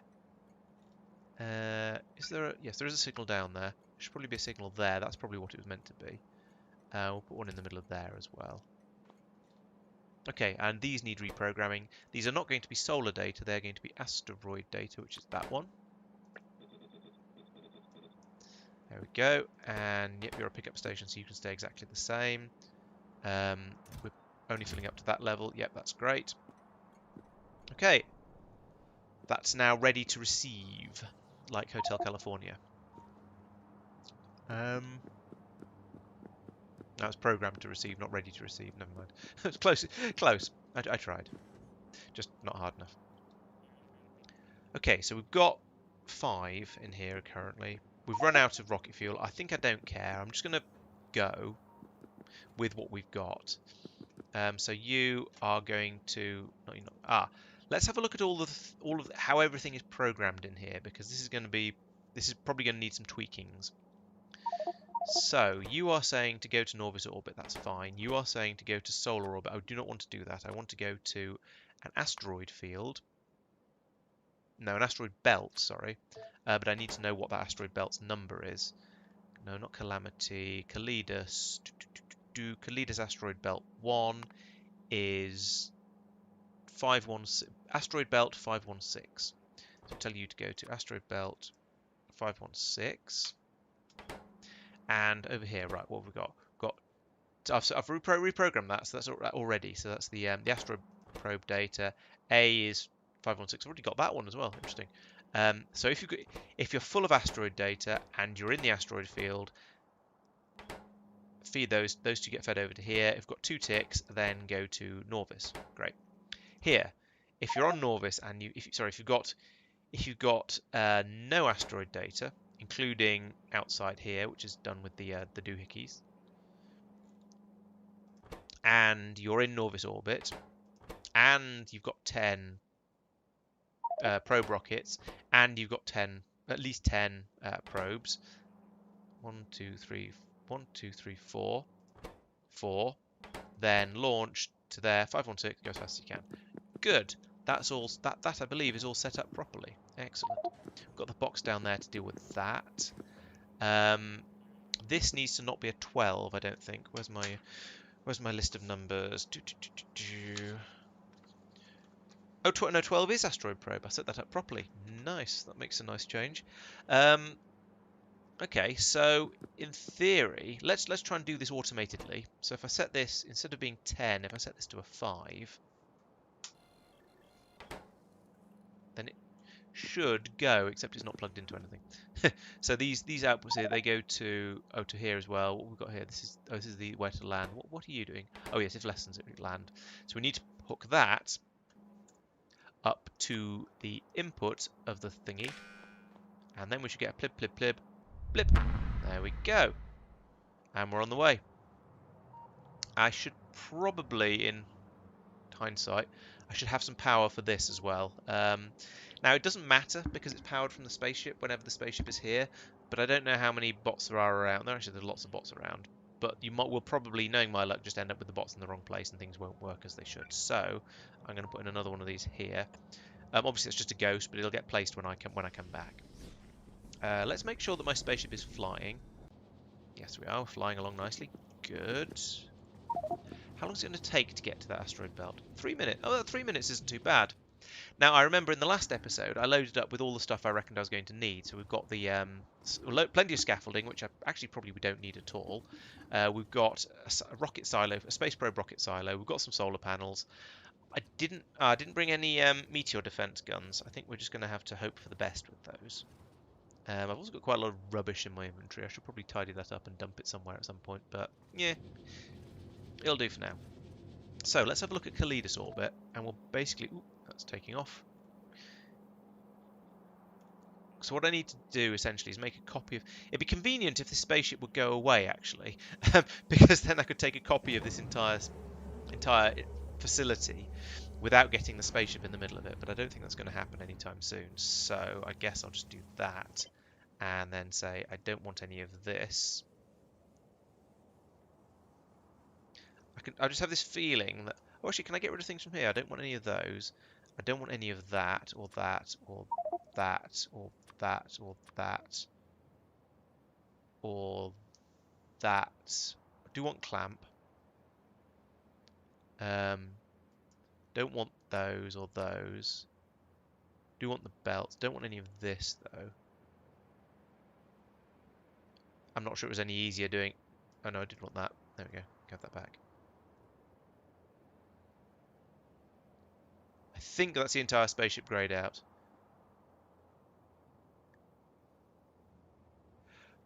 Five out of 6 steps. So are you programming your ships more or less the same way I am? Right, so that's my thing. Oh, there's some... I still managed, even after all that effort, I still managed to get a few handful of little random bits of ship. I said ship with a P. Right, let's go out to Cletus asteroid belt. So here, I want to put that down. Let's put it... I mean, I don't care. It really doesn't matter. But I thought I might as well just build on this asteroid. So I'll put it there. I don't want any of this. I am going to need some solar panels here, though, because there's no power otherwise. So we'll put some of these in, yeah, over here. I probably don't need very many. It probably doesn't even need solar panels, because it could just be powered from the ship when the ship arrives. And I'll put one of these in as well, just to cover the entire thing. There we go. Simple enough. Now, I'm not going to be able to get the spaceship to land in exactly the right place, I don't think, because I don't know where the... Oh, I suppose I'll be able to wiggle it around. Oh, that might have the traditional problem of this not being lined up properly. You know what? Let's cancel that. Let's just drop that in when I arrive, because otherwise I'm going to find it doesn't match up. We're nearly there yet. We are nearly there yet. Excellent. Anchor to Cletus asteroid belt. Ah, yes. Yeah, I've been sort of doing that. And then I sort of gave up on it because it didn't work. Paste. Oh. Arseburgers. Flip. I mean, that works, doesn't it? No, it doesn't work at all. Oh, yes, it does. Yeah, I can put that there like that. And then to go, actually, no, those bits are not like that. That goes there, that goes there. And we have that there. Like that. There we go, that works. Right. So, now we have... here we have not those. We need to request those. 10. 10, please. And here we have... Yes, we're still requesting the probe rockets. So that's good. That all gets fed into here. These need reprogramming. Like so. There we go. Now we need to put a couple... please remember, I did remember some construction plots. Well done, me. Let's put some of those in there.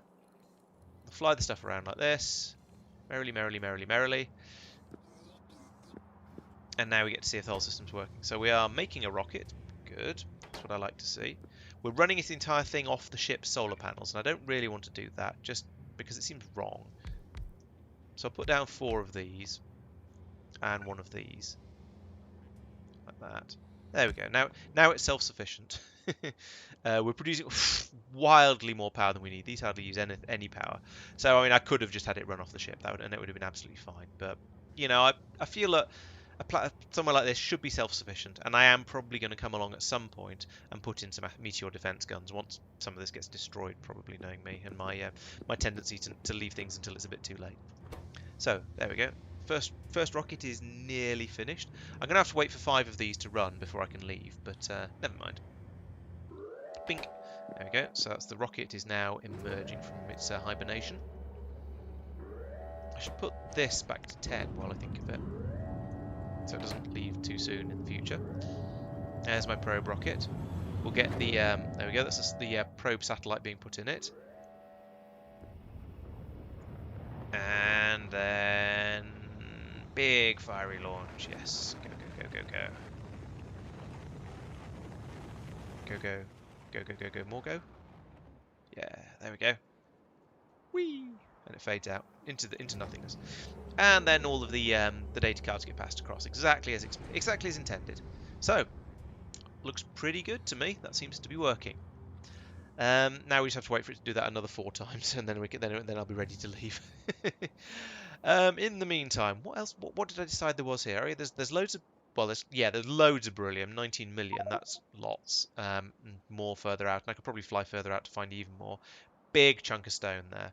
So if I start having problems with stone, or I mean beryllium, then yeah, maybe I'll come along here. I'll start harvesting it here and build up another processing facility somewhere on another planet. But for now, I think the beryllium that's happening on Frost is probably okay. I say that in this sort of confident tone of voice, but I've not actually looked at it for quite a long time. Yes, there is beryllium. It's being made. Good. I think we're probably all right. We've got a supply of beryl coming in here and being berylliumed through the process. The mines down here, how are they doing? We've got a couple of them down here, 7.5 million, 2 million.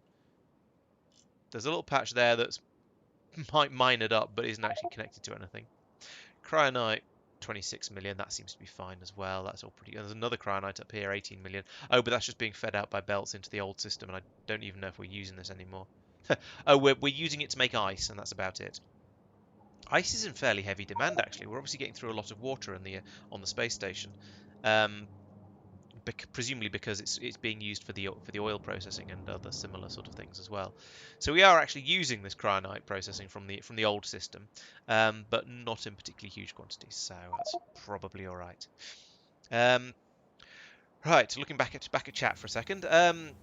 Yeah, I've been doing the sort of the multi-purpose dock things as well in Norvis Orbit. So we've got multi-purpose for we have a ship landing and doing multiple things. So here, for example, we have the ship from my Vitamelange planet comes in, it unloads and it refuels in the same place. Simple. I also have this thing up here where lots and lots of my ships refuel, and the fact I've got 2 different clamps in here, and a number 9 and a number 7. So it's the water and vulcanite ship that goes to Myokin, and the core fragments that are transported around by train. So yeah, there's 2 of those filling up in the same place. And saying the number 7 and the number 9 like that makes me feel like big smoke, but it wasn't anything like a long enough request for that. Yes, I am using LTN trains on my spaceships. So if we take a look at Myokin, for example, I bet there's one here. Yes, right, what's going on here? Oh no, the spaceship isn't here. Right. So here, I have this overly elaborate system here where for transporting core mining chunks around, we have a system where there's 2 trains on the ship when it arrives. The 2 trains come off, they trundle around, they get filled up, and they come around, and then they come around to wait again. In the meantime, the 2 trains that were already on the planet trundle around, go into the ship, and disappear. And I've done a fairly complex LTN setup on those to make them actually work, which was to be honest, was a bit complicated, but I have managed to make it work, and it does seem to be quite good, except when meteorites come in and go bop on the on the train and the spaceship and break it, which is apparently not an entirely rare occurrence. How are we doing for water here, by the way? 48,000 still, so it's still going to be a while until we get any more until we get another spaceship out here, which is annoying because I want this one to leave because this has got all the bits in to repair that spaceship. So we're not even using the vulcanite up particularly quickly, so it's just sitting there like a thing. This is a problem. I've produced so much stone that everything is now starting to back up. What am I going to do with all this stone? That's a thought. 3,000 there, 18,000 there, 1940. That's not very much. There's a lot of are these all iron chests? No, these are steel chests. These are iron chests. says it's a steel chest, but it... Oh, it's just because of the way the it's just the way the arms are over the top of them. That's why it looks different. Okay, so they are all steel chests. Good. They look a bit like the iron chests from Industrial Revolution. I think that's why I was getting confused. Right. So this station is completely full. That is problematic. I need to find something to do with all of this stone, and I'm not quite sure what the answer to that is. 19,000. All of these are less than a train's worth in them, which is so. Yeah, they're this is a problem. Um, What am I going to do with a massive quantity of stone? I mean, I can turn it into glass, sure. I can turn it into bricks. Those are both good things to do with it, but it's sort of a...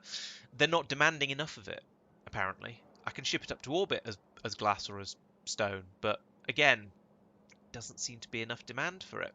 Yeah. I mean, I presume I'm shipping up stone from here to orbit.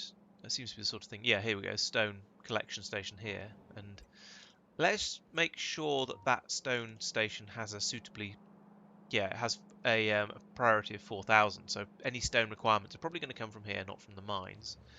Interesting. I was not really expecting that to be a problem. Yeah, I could turn a massive quantity of it into landfill. It feels like a waste isn't quite the right word, but I don't know.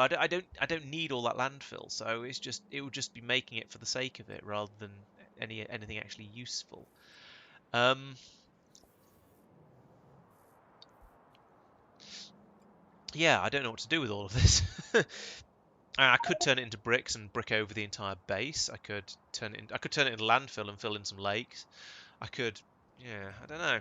We'll have a think about that. Answers in the comments. Let me know what you think I should do with all this stone, just to do something useful with it. I suppose I could come in here and turn each of these into a warehouse rather than a series of chests. That would allow me to store a bit more of it up, but that's not really. It's not increasing the amount I'm using. It's just increasing the amount that's piled up in a buffer, and the buffer's going to fill up. So it's not really going to help. Also, I'm nowhere near that. So yeah. Yeah, I can decommission the stone mines, but I mean, I don't. In theory, I don't need to, because if I find I found a stone mine before. There's one down here. I can't actually see the combinator for it, but I would sincerely hope. Oh, I can go scroll all the way over, and because I'm using the nav satellite, I can actually see it. I think any of my no, where is it? Where was that stone mine? Down here? I think it was down over here. What are you? You're a completely dead mine. Dead coal mine. Okay. Somewhere. Oh, there's one. Right. So all of these mines are set up, as you can see over there on the right, with priorities of 0, whereas the I didn't know. Novice view surface. Back over here, please. Whereas the core mining processing shenaniganery. I can't find anything in this place. Over here, right. This has a priority set on the of 4,000 on the combinator. So we will always come over and use this stone first. The stone mines are just there in case of an emergency, and we run out of stone here. So it's sort of a they're there as an emergency, but they will only be used if this all gets used up. So yeah. It does occur to me that... Oh, right. That sounds like a very tempting reason to upgrade to the latest space exploration version, because scrolling around like that is extremely frustrating. So yeah, that's quite tempting to upgrade. I'll have to have a look at the things that have changed. Now I know that means I'm going to get biters falling out of the sky on Tulip, although I am shooting down virtually all of the asteroids. And it means I'm going to need to start using large mining drills on Kothar, but I think I might have already done that on Kothar. So yeah, I think, all right, you've convinced me. I'll have a look at upgrading to to the latest version of space exploration. Yeah, so I was saying this is at 40,000. That's only about 2 trains worth, so it's not really that much. So I think maybe upgrading all of these to warehouses is a reasonable thing. and it at least solves the problem in the very very short term. And what is Factorio about if not a bit of short termism? Oh, here's there's a train coming in now, probably for I don't know what it's for, but but there's one on its way, so that's going to take some of this stone away. That's going to help a little bit. So maybe it's not quite as bad as I thought. Where's it going? Stone drop for Vulcan smeltery. Okay, Vulcanite smelting. Good. So yeah, that's taking away a load of this stone. I wonder which one it's going for. Is it the glass? Yes. Well, we're using glass up apparently. So right, good. Well, I'll take that. So the stone is being used. There we go. Now everything's flowing again. Everything's hunky dory. Good. Can I leave this asteroid belt? Yeah. Are you done? Yes, you are. Good. Right. Okay. And we've got 5,000 in here, presumably. Yes, we have. Okay. So let's say for now, no, it's up here. We want to set this to 5k instead of 10k, just for the time being, till the spaceship takes off, like that. Now put it back up to 10k, so it'll run properly in the future. We are now just sitting here like a lemon. Why are we just sitting here like a lemon? Obviously because there's no speed set. It's set to go to Norvis orbit, sure, good, but it's not hasn't fired the engine up. So why is it not giving me a...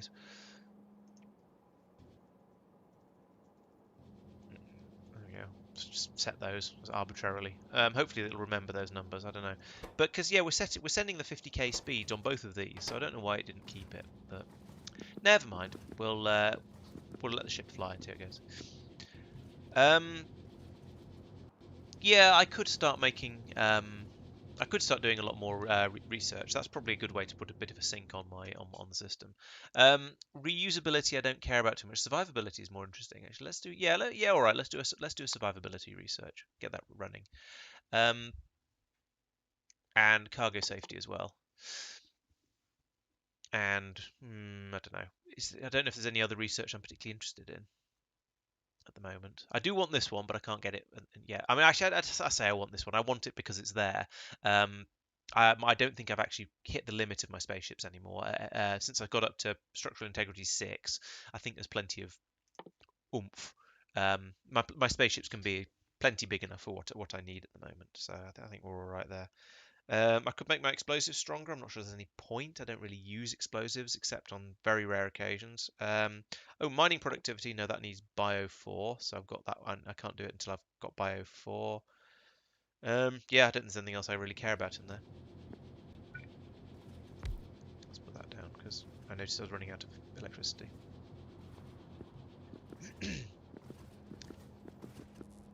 Right, so that has gone well. I've got the astro data running happily now. We're producing that at a suitable rate. It's going to take me 3 minutes to get back. Let's have a quick look at North's orbit. I think everything is running reasonably smoothly now. How's my memory card construction stopped again? But we've got 122. That's terrible. Okay. Am I not requesting enough of those memory cards? No, or I'm actually no. More likely, I'm just not making them fast enough. So if we have another look down at lattice constraint is... Oh, I can't make Astro 4 yet. That's why I'm making the Astro asteroid field data, so I can make Astro Science 4. So that's my next push.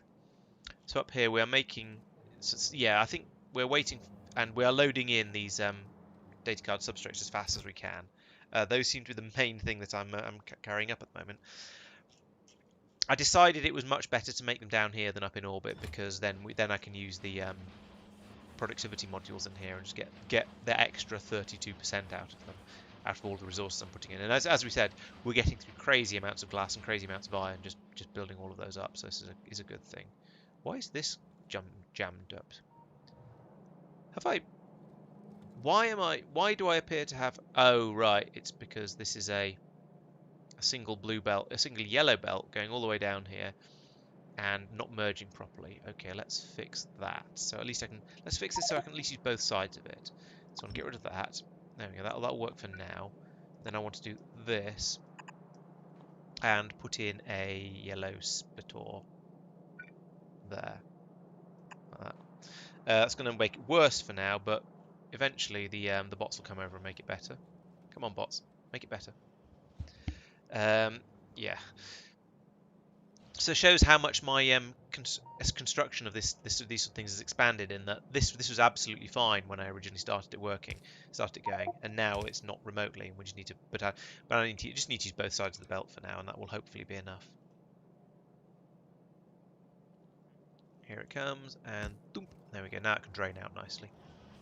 I should probably come back and keep a bit of an eye on this, because I think yes, we've got a red belt coming out of here. But there's such a small proportion of what's produced is the scrap that I think we're absolutely fine here. Now, yes, it is flowing fine, and that comes all the way down here. The other question, of course, is whether my scrap processing facility, that's goodness knows down here somewhere, here we go, this recycling facility, whether this is going to be fast enough to keep up. And the answer appears to be no. That's interesting. I'm going to need to put a bit more of this in then. These pipes are slightly concerning. I may need to do some shenaniganery with those.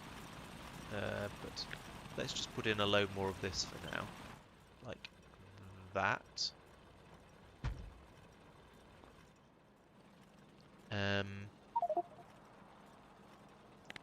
Remove that, replace it with normal pipe. Put that there, I guess. And replace that. You know, that. So that one appears to be okay. That one is okay. This one is okay. Is actually okay. A bit of a waste of underground pipes, but I don't care. Right, let's see if that's actually enough to keep up now.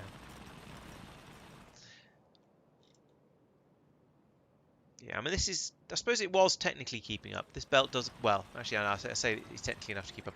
It was flowing in, but that's only because I just put in a load of extra stuff along here to actually carry on processing it. And this is the sort of thing that is now extremely tempting to come in and put speed modules in, because I've got to the point where I've run out of space down here. I can't put any more in because my core miners are in the way, and now sure, it'd be absolutely trivial to shift these across a bit and just continue that downwards. But at the moment, that is taking up all of the available space. It does seem to be processing it fast enough though now, so we'll see what happens when we get the second side of it coming in, wherever that is. Here. Yes, when this hits it, it'll be a bit more of a shock for the system, but we'll see how that goes. I see we're getting through a lot of batteries as well. I guess I'm taking a lot of them up into space and using them for goodness knows what. But it seems to be using my entire everything system. All of the sulfur that's flowing in. Maybe I should upgrade this belt as well. Let's make that go a bit faster, and then we can have a bit more acid coming through. There we go. That was nice and easy.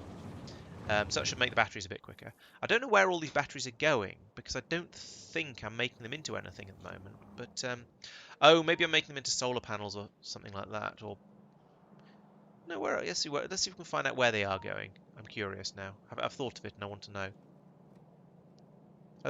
Oh, okay, they're going into rocket control modules. Fair enough. I mean, I need rocket control modules, so I have no problem with that. Okay, right, I am back on Norvis. So, none of this has escaped. Why not? What's going on here? That's the wrong way round, because I don't know why, but just because, I guess. So, fix that. Now this will flow out nicely. We can empty this warehouse into the station over here. That'll should just work TM.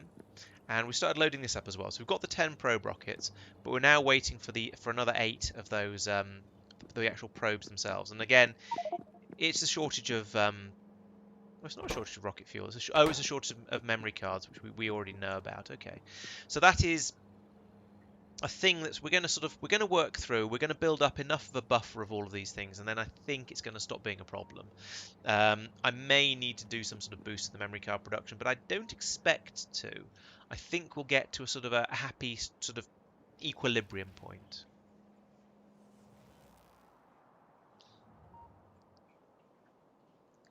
A spaceship that can deconstruct another spaceship. That's an interesting idea. Yeah, sort of just go and cannibalize them. I haven't had any spaceships get stuck yet, so I haven't actually looked into this, but if you do have a spaceship get stuck, can you send out another spaceship to it and say, go to that spaceship? Maybe with some fuel, or maybe, as you say, just to go and eat it. Yeah, I don't know. Is that a thing? I'm guessing it presumably is, because you'd occasionally need to recover a lost spaceship, as you say. But it's not something I've not tried. I've not tried to fly from one spaceship to another one yet. This is running. I feel like this is running slowly, but it might just be that a train's just come along and taken a load of that away. But I'm not using. Oh no, no, I am using catalog 3s for making the insights. So that, yeah, it could be that a train's just come along and taken a load of those, and that's why it's stopped. Right, let's have some more power down here. Okay, so last week, or possibly the week before, more like the week before, I'm guessing actually. I think I came along here and started and sort of just started making up all the things I need for. I assume this is Astro 4. Yes, yes, here we go. Yes, we've got. All right, you're making. Okay, so you're spitting out blank data cards, which are going down into here. You're spitting out. Oh, I remember. Yes.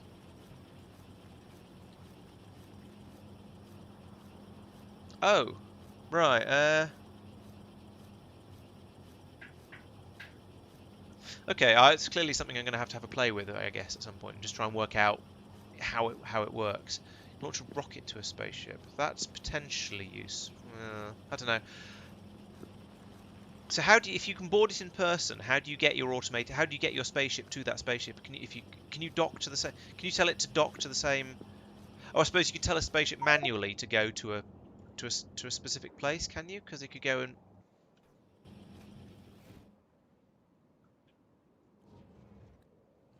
Yeah.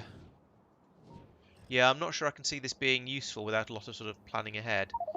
So could I send a... Ah, here we go. Yeah, so you can manually send a spaceship to another spaceship. Right. Okay. Yeah, that makes sense. That's how you'd recover it.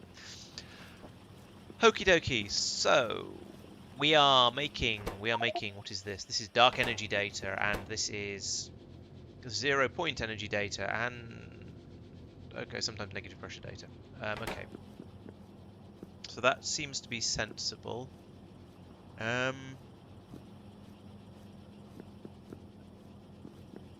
am I? Oh, I see. I've got a splitter in there doing that. Okay, so those are working, except for the fact that they're going to jam up because we've got the Duff memory cards coming out. So I'll need to have a disposal chute for those. But that's trivial. I've done that a bajillion times before. So then here, what have we got going on here? We've got okay. We need pink clouds coming in. How was I going to get pink clouds down here? I've got a feeling I was going to bring them in by train and drop them off at one of my drop-offy stations. Like maybe even this one, since I'm not using that, but it's a long way to bring it down here. It is the only drop-off station in this entire system, though. So okay, right. It looks like we're going to be dropping off pink clouds here and bringing them all the way down a long pipe all the way down to here and feeding them into this machine, so we can get that done. And then that means I'll need a station up here for picking up the pink clouds.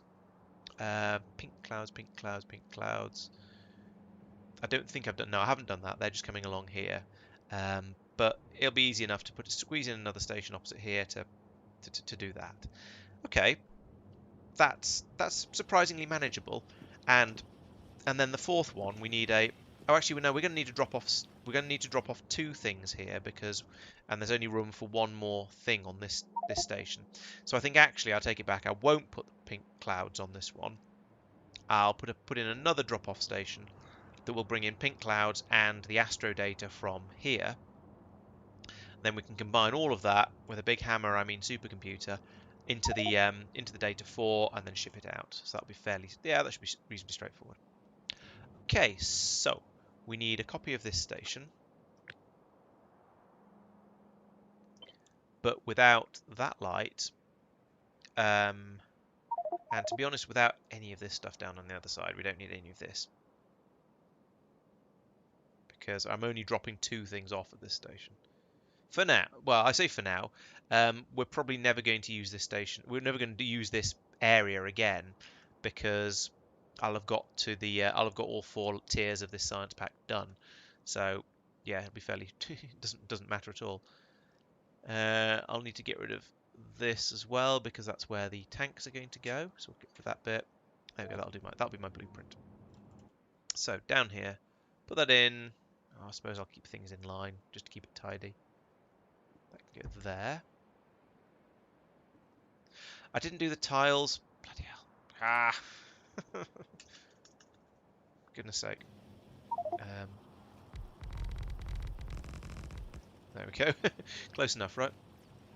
No, not really.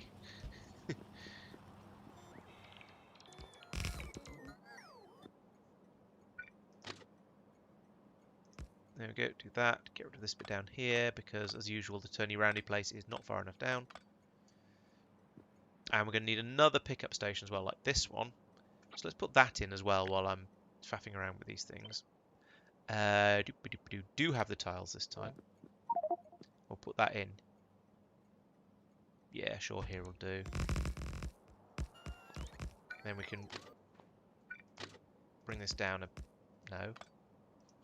Bring this down here a bit like this. Make sure this joins onto it like that.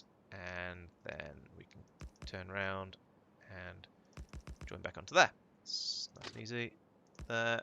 And no. There. There we go. Oh yeah, I need to put that in again as well. Oh yeah. Yeah, the signals are supposed to be opposite the middle of stations, all the way down like that. So they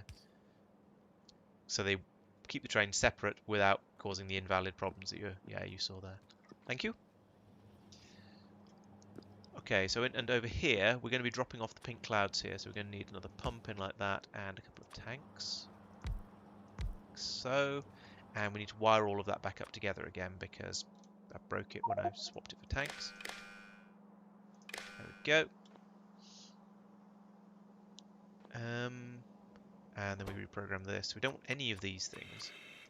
We want pink cloud, pink cloud, pink cloud, pink clouds.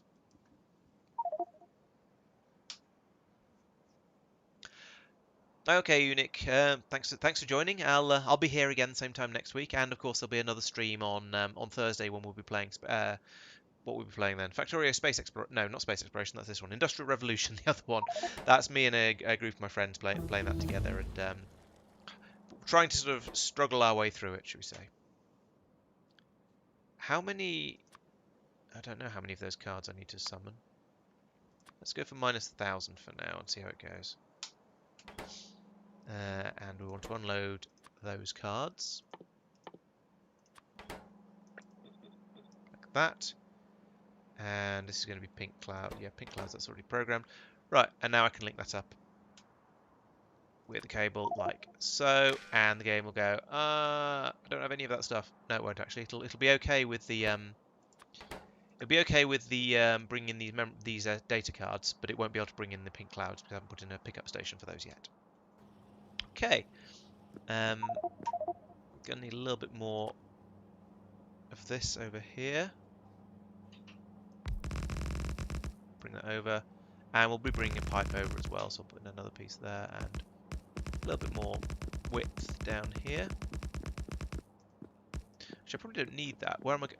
Oh no, it's going to be going onto this belt here, so we'll bring that out like that, and like that, like that. Those underground pipes are in the wrong place. Never mind.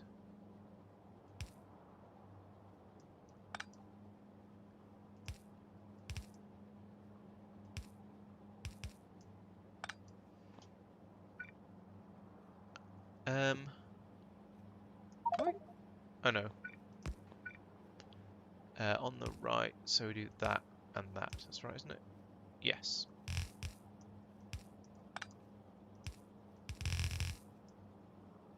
That goes there, and I'm going to need an underground belt in here, pipe in here somewhere, but never mind. This can then go from here. Oh.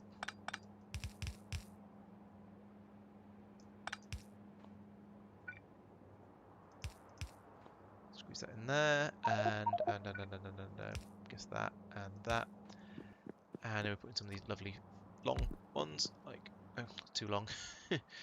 So and so, and that looks like a 5 to me at a glance. Yes, and a 3, and a single piece. There we go. Right, so that'll be my memory card, data cards arriving. So they'll get put down here onto this chute down here. That's sorted. I think I'm practically there. This is going surprisingly well. Oops, put that there actually. And these need turning round because of the way I put them down. Feed in there, and doop, there we go. Okay. Next thing, let's get rid of these dead data cards. Is that you? Are you a dead data card disposal dump? Yes, you are.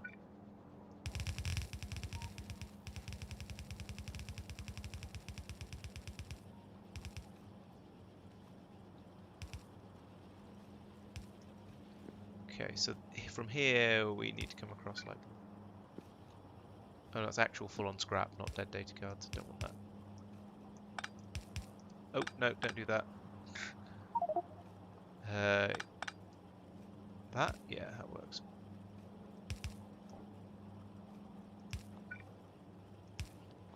There we go. And then from here as well.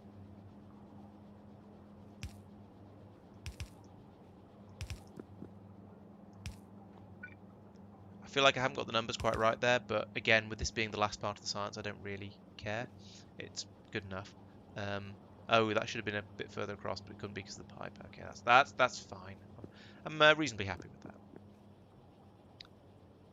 Okay, so let's pull all of those out. These are now being made merrily, as you'd expect. I know I've picked up a load of miscellaneous other data cards and things, so I'm going to try and get rid of some of these. Got anything you want? No. I need to get, as I say, I keep saying I need to get rid of all of this stuff. We can put that in here actually, and just get dumped out and down the disposal chute. Oh, and this one needs a disposal chute as well. We shall use non-Euclidean Factorio geometry in order to get this across. There we go. And if you can explain to me how these underground pipes and belts can go in interleave between each other like that, then I'd be very impressed. But you know, it's just I'm not going to be fussy about it. I'm really not. I suppose I could have gone up one and then across, but, but yeah, as I say, not going to be fussy about it. Right, let's go and get some pink clouds. Up here, I think, is energy directly above? I think it is. This looks like it could be. It could well be energy. There's a nice big area of yes, it is. Nice big area of power generation was what I was going to say. Can I give you any of my memory cards that I'm carrying? No. Come on, surely some of these must take them. Some. And some. Okay. So, pink clouds, here we go. This one. There's just other pipes in the way all over the place. Alright, so we'll put it in up here because there aren't other pipes in the way all the way up here. So we need a pickup station. This is a drop-off station. We need a pickup station like this one. But we don't need... So we want to get rid... No, we do want to keep that. We don't actually need any of this stuff because it's going to be a fluids one. We don't need that. We don't need that. We do need that. Okay. So put this in about... I think I'm going to stick it quite a long way out because I've got to fit the tanks in.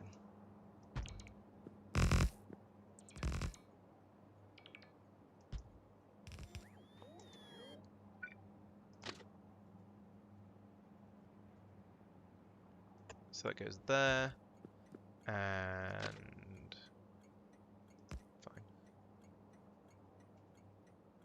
There. It's a bit bigger because it's sticking out a bit further, but never mind. I don't mind too much about that. So we then have a pump to load the train like so, and behind it we have a couple of tanks with a tiny little gap in the thingy like that. Put in a couple of tanks like that so it can fill up from those, and then over here, right, okay, we'll take out this piece because it's fairly small, put in that 7? No, 5. Put a 5 in there, 3 single, underneath the... fill the gap. Boop.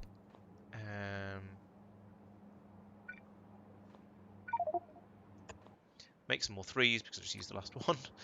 And then pipe across top. Right, so we can now fill these tanks up. We need to link them into the logistics network like this. Then the train system will actually know that it exists. We need to increase that 40 stacks. I think we need to increase that to 25,000. Ooh, I don't entirely trust stacks and fluids. I'm going to change that to 30,000. So it won't offer any until it's got at least... Well, it's too late now. The train's on its way, but never mind. In theory, in the future, it won't offer any until it's got at least 30,000 in there, which is a good amount. Now, those pink clouds are being made down here. Presumably, these machines are now running flat out. Yeah, they just seem to be just running, so they'll fill those tanks up. Oh, yes, that's an excellent idea. Thank you. There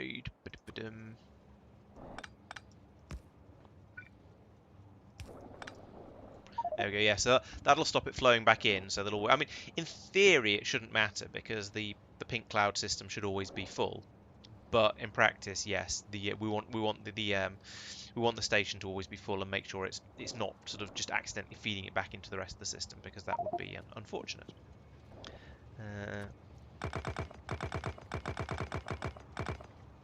Let's clear up a little bit of this stuff, because I put down far more than I need.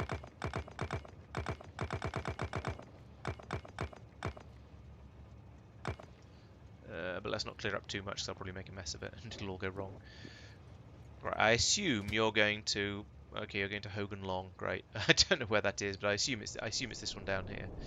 I think we've got a reasonable amount in there. Let's just go down there and unload it, and then we can make sure that the system is working, rather than worrying about taking a complete full train down there, just because this way at least I can prove it's working. I know things are good, and we can see all of the process running. I'll then need to come down with computers, of course, and start building those up. That's still on the to-do list. Right, so there we go. It's on the... Yep, pink clouds. That uploads really quickly. And we're now making science. So we now have all 4 science packs in quite diminutive quantities. I suspect this is down to the shortage of... No, there's quite a lot of memory cards here. Maybe it's just down to the shortage of how quickly these damn things work. But we won't worry about that just yet, because there's still another stage of the of this process left to do before we actually start to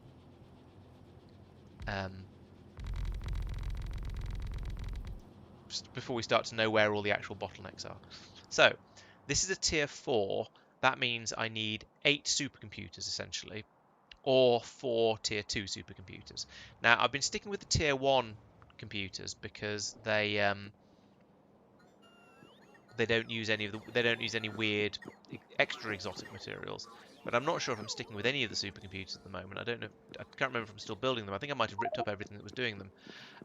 That's a problem that I hadn't thought of. Let's have a quick look actually, because there was something up here that needed... right, yes, it was the quantum circuits. Those are the things that were needed for making the tier 2 supercomputers. And I think they were eventually going to be brought in. Oh, goodness knows where. I certainly don't. Right, so we don't have anything making the quantum supercomputers at the moment.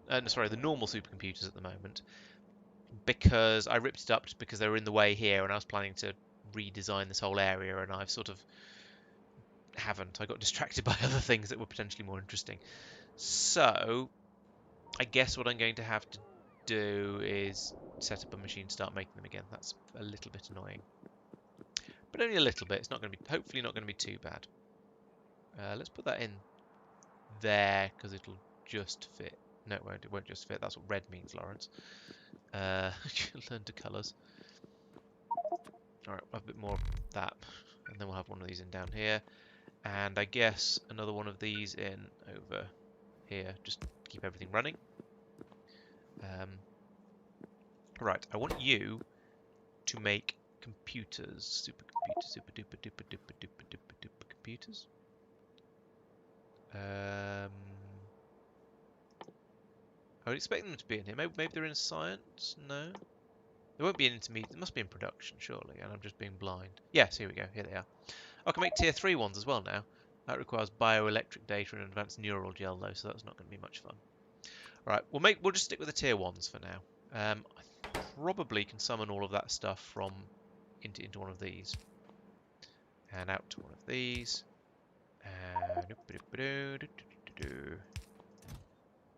So that was blue circuits, low density structures, and space assembly machines for some reason. There we go. I don't know what these stack to actually. Let's find out. Is that right? Yes, that's right. I actually remembered something. Well done me. Hopefully that should all be okay, because all of those and those should come in straight from the rocket unloading area. Yeah, the find feature is a good one. I do use that a lot, but I just didn't. I don't have any actual reason for that. I just didn't. Dear. Let's not have 50 of those. Let's have 5 of them. Oh, it's already gone way over. Never mind. Didn't that run? Could have sworn I saw that run. Oh, I bet there's... Are they being brought to me? Yes, they are being brought to me. I've got 7 now. I only need 1 more. That's not... Okay, that's interesting. I didn't realise I had all of those. Let's stop that running for now, then. Because I suspect in the future, Tier 1 supercomputers probably not going to be that useful. I guess we'll find out, but I'm just sort of suspecting here. Okay, so down here. All the way down here. Right. Computers. To put it here, we need to have two things going above. Yep, that's okay. So we'll have those going across like that. We need to bring in super chill, I suspect, at the top here, which is actually this one, which is convenient, kind of.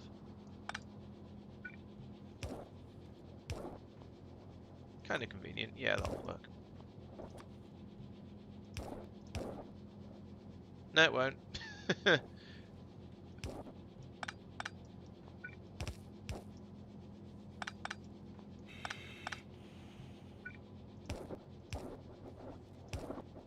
we go. That'll work. Yeah, so I'm going to need, I now need to have 2 input inserters here in order to get the all of the data cards in from there and there. I won't join these up yet. Yes, I've been using tier 2 supercomputers for the better data card recovery, because you do actually get something subjectively better rather than just simply faster.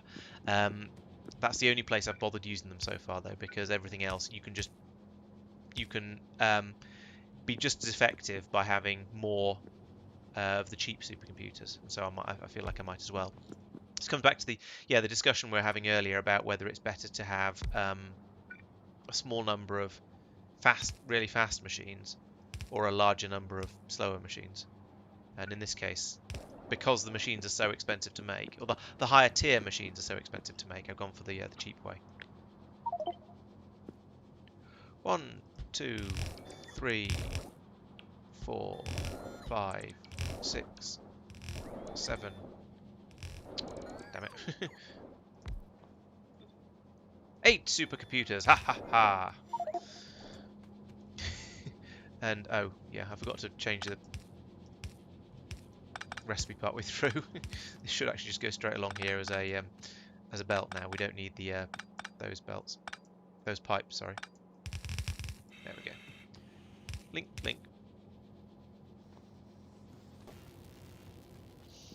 Right.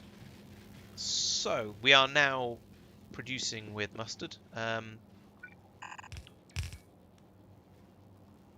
He says to slightly mix his metaphors. Let's put in a little bit more of that to line that up nicely, and then shrink this down. Put that across there. That down there. Right. That, I believe, should now be producing the tier 4 catalogues. Now, it's not doing it very quickly, because as you can see, we're running out of basically all of them. And I've run out. How do I run out of computers? Can I not count? 3, 4, 5, 6, 7, 8. There's 8. I'm sure I request. I requested 6. Okay, I have numbers are apparently difficult. But anyway, either way, this is not sufficient. So these are presumably using these up at one every 5 seconds between them. So we've got 40-second crafting time, 8 supercomputers eventually. So that's one every 5 seconds, and one of each of these every 5 seconds. So this needs to spit out one every 5 seconds, and there's a 20% chance of it working, and it takes 5 seconds. So we need 5 of these, or alternatively to quintuple the speed with modules. I think I'm going to at least go up to 3 of these and then try and double it with modules, because that seems a bit more reasonable. So if we extend that out like that, we can then take this. Oh, I'm going to have to wind that round somehow as well. That's going to be a pain in the proverbial. I guess it'll come down here and then go back up again. It's not too bad. So we take that and paste it in. So I need to leave a gap of 2 so there's room for the clouds to come up. I need that to actually just be one of those. I need that to just be like that, like so. That comes across like that. I'm going to need some underground pipes in here. That's good. And here, good. Because these machines are too big. Also going to need an underground pipe going down like that. Going across like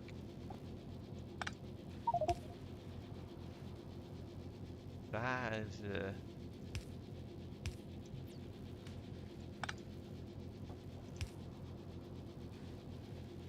Like that, I guess.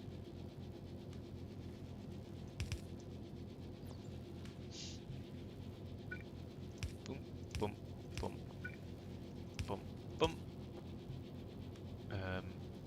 Okay. Bit short, feels like a waste. Never mind. Let's do that. Feels like less of a waste, even though it's exactly the same amount of waste. I'm going to need to fill in this gap along here as well. Actually, it turns out. Fill the gap in there.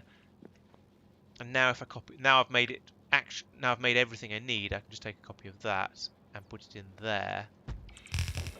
And you know what? Let's put in a. Let's actually go up to 5 of these. Why not? They're not that big and expensive, are they? How? I mean, I don't have any of the bits I need, sure, but it's I don't have any machines rather, but I can come back along here and fix that in a moment.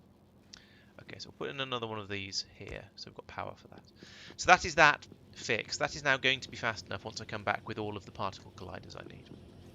You, how are you doing? You take 10 seconds and have a 40% chance of actually working. So I need 2 machines to get the crafting time down to equivalent of 5 seconds, and then I need 2.5 times that to get it up to deal with the 40%, the only 40% success rate.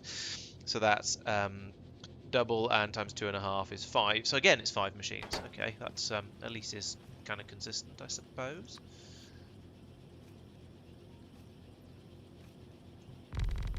Oops. Oh, I've run out. These are smaller though, so I might get away with it here.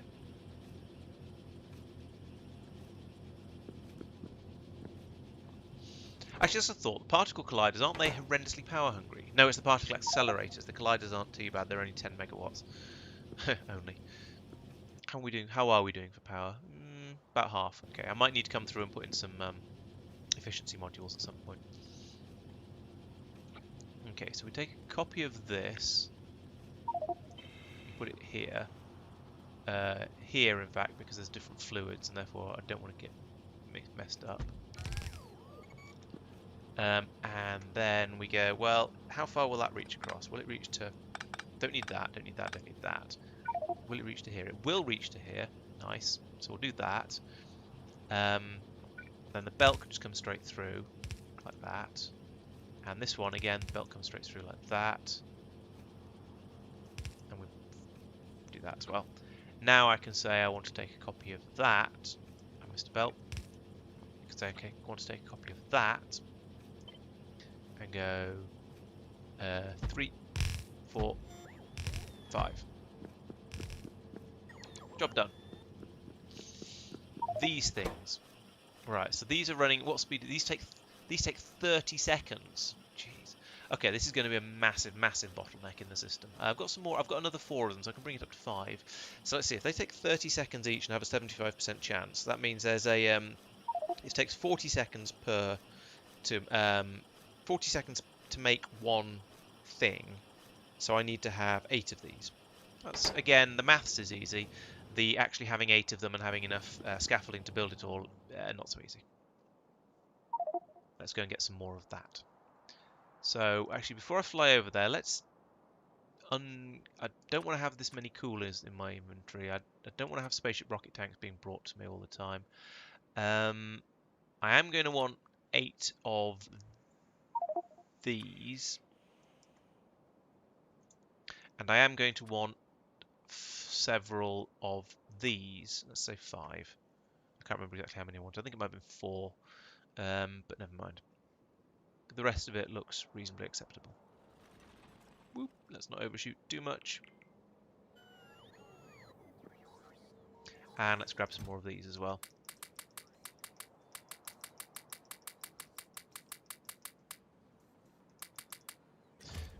How am I doing? Got them. Those are the important things. Let's go. Let's go.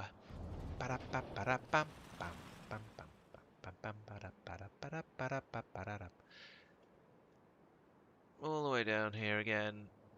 Let's put them in first because I'm here and can. There we go. Okay, apparently there's some stuff I missed there. Never mind. Now we need more of this, but not quite that thick.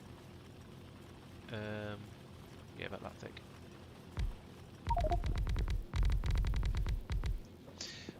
Okay, so for this one, I'm going to want to use the underground pipes again. So I'll put them in there and there, them in there and there, just to make the copying easy to start with. Take a copy of that. We only need that much of it because we've already got the belt underneath. These can go smack bang right up against each other like that. So let's do this. And again, that. And now I'll copy this one and all its associated palavas. 1, 2, 3, 4, 5, 6, 7, 8. Okay, so that should now, they should now all be chucking out all of the stuff at the right. Oh, okay, good. Thank you. I won't go out and try and work out exactly where you were talking about because there's lots of stuff all over the place. Ah, yes, that one there, presumably. Yeah, that seems to be okay. Right, so this should now be enough to keep all of these running. Now, it is exactly enough, which should mean they will all... that none of these... Oh, I didn't bring another computer. Damn it. Okay, in that case, these will get longer and longer because there's only 7 computers running off it. I need to bring another one of them down to go in there, and then it'll be okay. I think I'm going to scatter some efficiency modules throughout this place, just because it seems like a good idea. I don't have an energy shortage at the moment, but, you know, there's no point in pushing it, is there? It's leapt up and then that's brought it back down to sort of, yeah, sensible less than half of what I've got available at the moment. So, yeah, happy with that. These... Are they? Yes, there we go. You can see them getting slightly gradually along. The rows getting gradually longer and longer, and but as they build up. Now, is this bottom? Apart from this bottom one, that I haven't seen get all the way to the end yet. No, it's only got to here. Are they not being made as fast as they should be? And I thought I did the maths, but just because I thought I did the maths doesn't mean I actually did. Or it could just be that they're all catching up at the moment and it hasn't quite pushed enough through yet. And these are all going to suddenly finish in quick succession or something. Did I get the maths right? Let's have a look. So this is 30-second crafting time, 75% chance of success.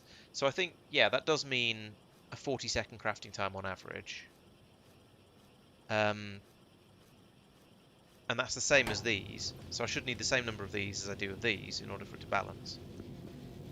Here comes another one.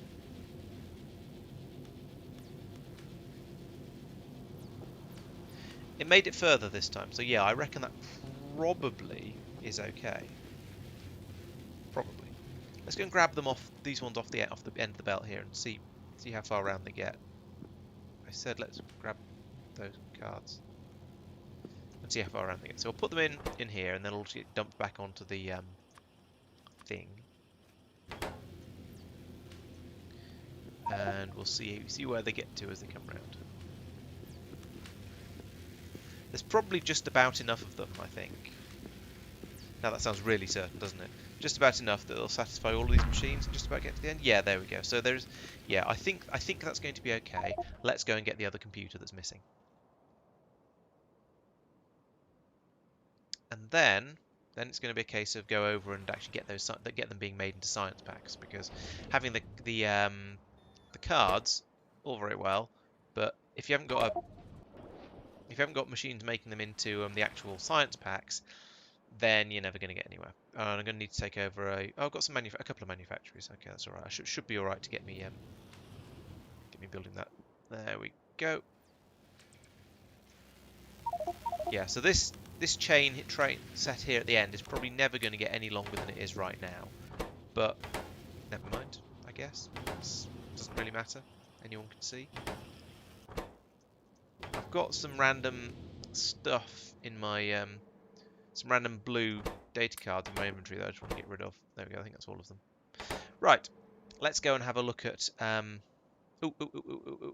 I actually loading them into the train properly? Let's check that. No, I'm not. Let's fix that before we go on any further. You are supposed to be doing catalog 4, as are the rest of you. But the chests will all have, yes, they've all got the don't put too many in because these things are expensive, set up properly. Okay, well, it's going to be a long time until that actually fills up.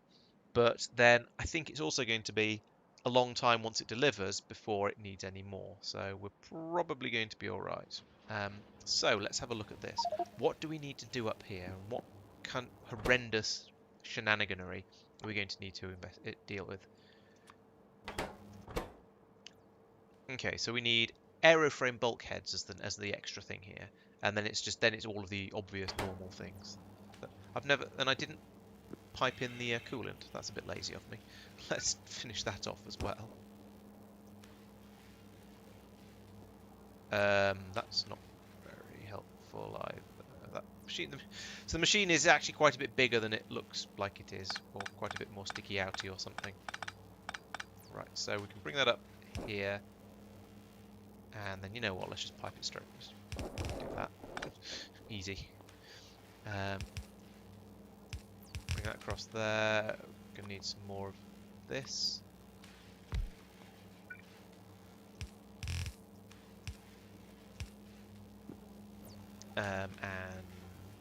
Oh, okay, there we go. Let's pull all of that through. What sort of quantity? We don't need very high quantities of anything of these. So down here we're going to have putting in the tier 3s, bringing out the tier 4s. That looks to be running down onto a belt here that'll then deal with the excess duff data cards. Good. And up top side we also need we need to be bringing in the those and bringing in those. So that's easy enough. Let's put that there just in case I ever do want to put another underground pipe in there. And then down here we will be bringing out the warm thermofluid. Where does that go? I see. It goes out down here. What the hell? Who designed this? I want my money back. Let's get rid of that and just tell it to stop being silly and just use one of the pylons, one of these things. Just don't even. There we go. Don't need any of these now. They're just in the way. Oh, there already was one there. That. Oh, I don't care. That's fine. So put that in there and there with an extra pipe in the middle there because I didn't plan that. I couldn't count that well.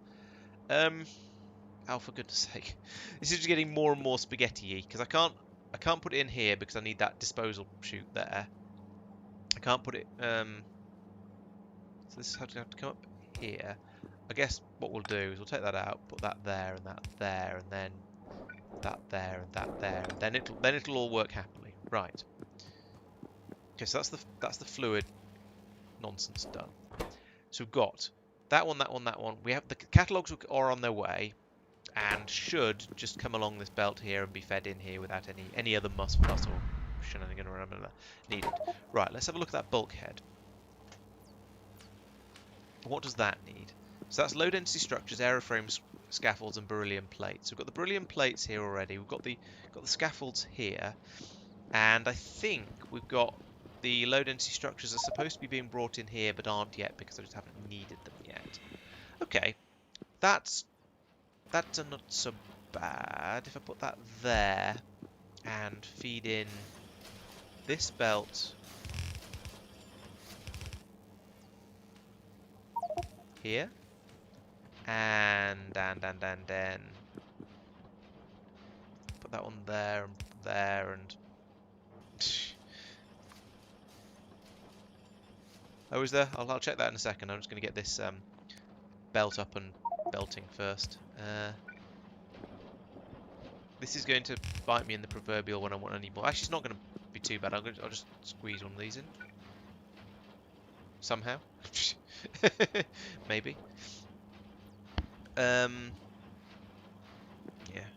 So warm fluid. Bloop, bloop, bloop. Oh yes, you're right.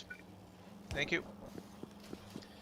You are to make the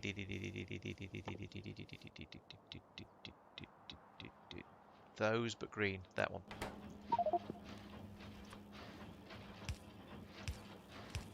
That, and then we feed. Somehow we get that onto.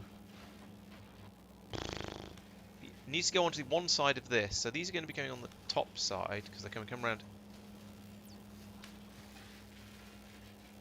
Right, yes, they're going to come around the top side. They'll be on the top side of here, so they'll be on the top side of this one. So if I feed another belt in like that, this is actually not going to be too difficult. I'm going to put these in manually because I don't entirely trust the game to do it. I don't entirely trust myself to do it manually either, but at least I notice when things are wrong. There we go, do that. So now we need to get low density structures in here. That's trivial because I think this is all already set up to expect them. Yes, it is. So we want to say, yes, please, I do want those low density structures I was talking about earlier, which are in here. And I want minus a 200, maybe? I don't know, numbers are difficult because low density structures are quite low density. I think these stack up to 100. I think low density structures stack up to 10, so it should probably be, if that's minus 200, that should be minus 20. Let's do that just to be on the safe side. We'll see what turns up. What's that? Oh, that's a stream of memory cards. That's fine.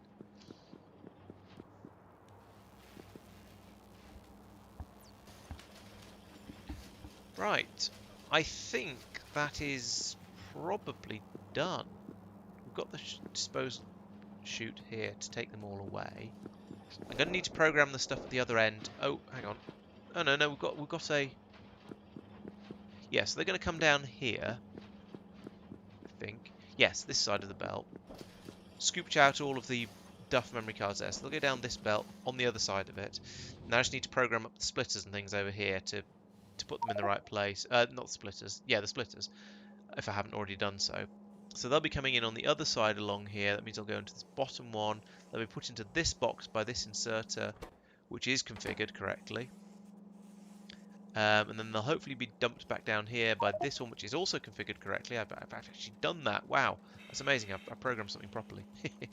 Did I do the Bio4 one as well? Yes, I. 1, 2, 3, 4. Yes, I did. Nice. So yeah, that should just work. TM. Once we actually start making those. Now these are coming. these number ones seem to be coming through a bit slower than I would expect. I have to admit, they're maybe it's just that I've done so much intensive research with the tier one space sciences that it's a bit slow to catch up. Yeah, because that machine is running flat out, so the machine is mostly running flat out, so it's kind of okay. Yeah, I think that's probably all right. I think we're close. We're good enough there. Now I just need to bring over what limited number have been made of the thingies. Oh dear, sorry. Bring over the limited number of tier 4 catalogs that have been made and dump those into the system. So let's do that. That means I want you to go here.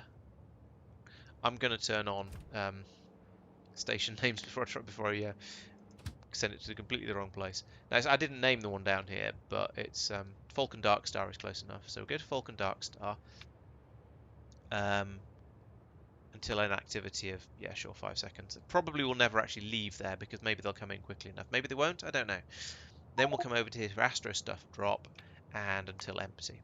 Let's see how that goes. So that's here. Falcon Dark Star is indeed... I don't want to rename this because there's a train on its way here.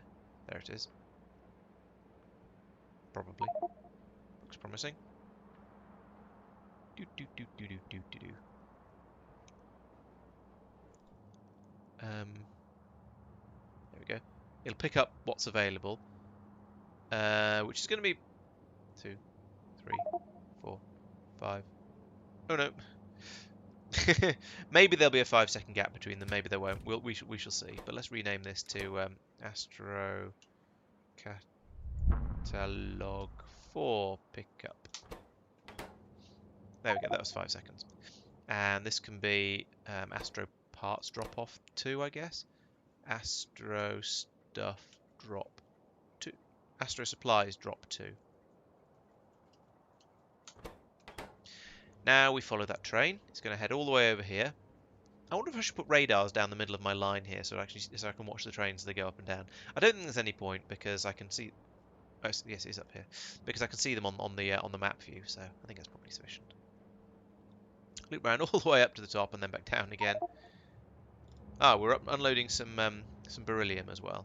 But sure, I guess we're getting through quite a lot of beryllium because I've been doing all of this astro-related research at the moment. So it's, yeah, chugging through quite a lot of it.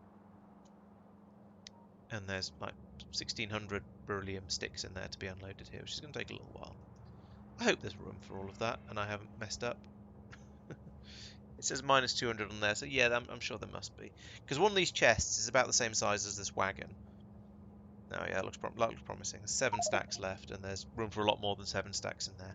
In fact, one of these chests is bigger than the wagon. So as long as the system isn't more than half full, it's guaranteed to be okay. There we go, unloaded. Now we can bring this one in. That'll unload nowhere. Excellent, well done there, Laurence. Good job.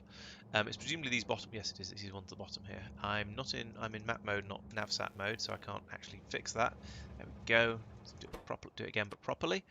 So I want you to unload catalog 4, like that. There we go. Unloaded. Get a spray of them coming along here. Wait for that to trickle through the system.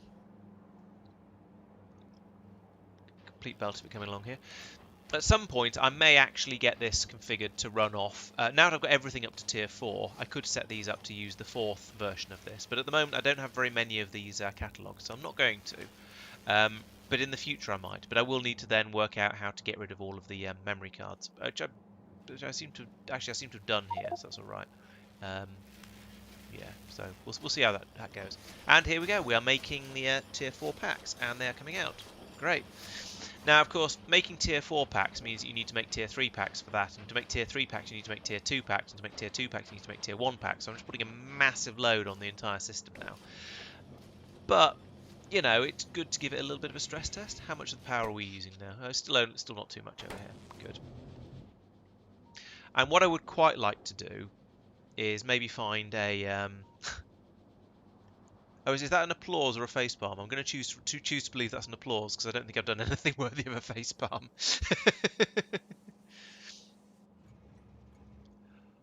Oh, right, yes. You're right, Tristan. Thank you. Yes, it's the other way around. It's that if I wanted to start doing the tier 4 construction of inner sites, I'd need to start piping memory cards in. That's the complication. I remember now. And you know what? I don't think I can be bothered with that. I don't think it's actually particularly more efficient. Well, it might be slightly more efficient, but I've not done the maths into it, but my gut feeling is that it's probably not that much more efficient because the later sciences tend to be a bit more complicated to make.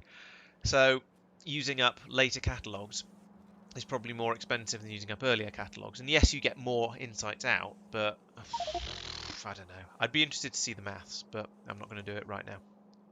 So yeah, there we go. Tier 4 catalogues, no, Tier 4 space science is being fed into the sushi. Good. Something has worked quite well. I'm glad. I'm glad of that. And now we've used up all the catalogues, so we aren't going to get any more. But you know, we made some, so that's a good start. Now the big question is there anything I can use a relatively small number of space science of tier 4 Astro 4? No, I need 6,400 for this one. I need 250 for this one. I've probably got that, but I don't know how useful nanomaterial is actually going to be. I mean, it's a prereq for all of this stuff, but all of this stuff also requires bio 4, so I don't think there's a great deal of point in pushing for it yet. Oh, what's that? Lattice pressure vessel. Um, Again, oh, actually, that could get me out towards an antimatter engine. That'd be quite nice. Which is an important step towards a spaceship victory, but there's quite a lot of other stuff you need to do first. um, that one again requires the bio, so there's no point in doing that, as does that one. But this one, I could start making antimatter. Yeah, let's do this one because I've got the. I probably don't have 400, but I've got some at least. And then this one requires. Oh no, that requires Deep Space Science 1. Never mind. I could do the Naquium processing. That's exciting. But that 500. I probably don't have that many. But then in order to do anything useful with that, I'd need bio as well. Yeah, so I'd actually, despite having got so excited about making that, I don't think I can actually do anything remotely useful with it. So that's a bit of a letdown. But let's go. But at least it's being made now, so I can sort of forget about it and just leave the system ticking over and starting to produce it in larger and larger quantities until I actually do have all of the stuff I need.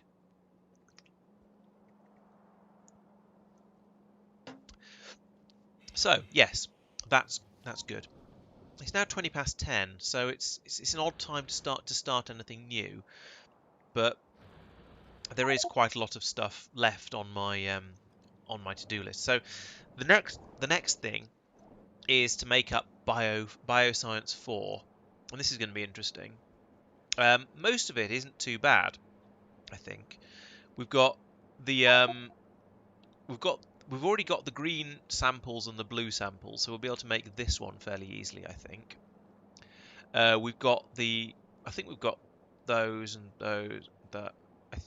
Yeah, we're certainly making the middle one. I think we're making the whatever that top one is as well. So we can make the epoxy, so we can make that one without too much difficulty. We've got uranium up here. We've got blue samples, so we can make that one. This is wrong. The recipes have changed. This is out of date. Let's put that diagram away and have a look in FNEI because I'm aware that that has changed. Because there's something else in there that isn't mentioned. Right. So we have biomass, significant biomass and data cards. So we can make that one. That's not a problem. And the biosludge can be dumped back around the system. Fine. Easy. Decompression. Vitalic epoxy. We've got vitalic acid and vitalic reagents and sulfur. So we can make the vitalic epoxy, and we can then make the decompression data. That's not too difficult. Neural anomaly. You've got processing units. That's fine. Data cards, yes. Advanced neural gel.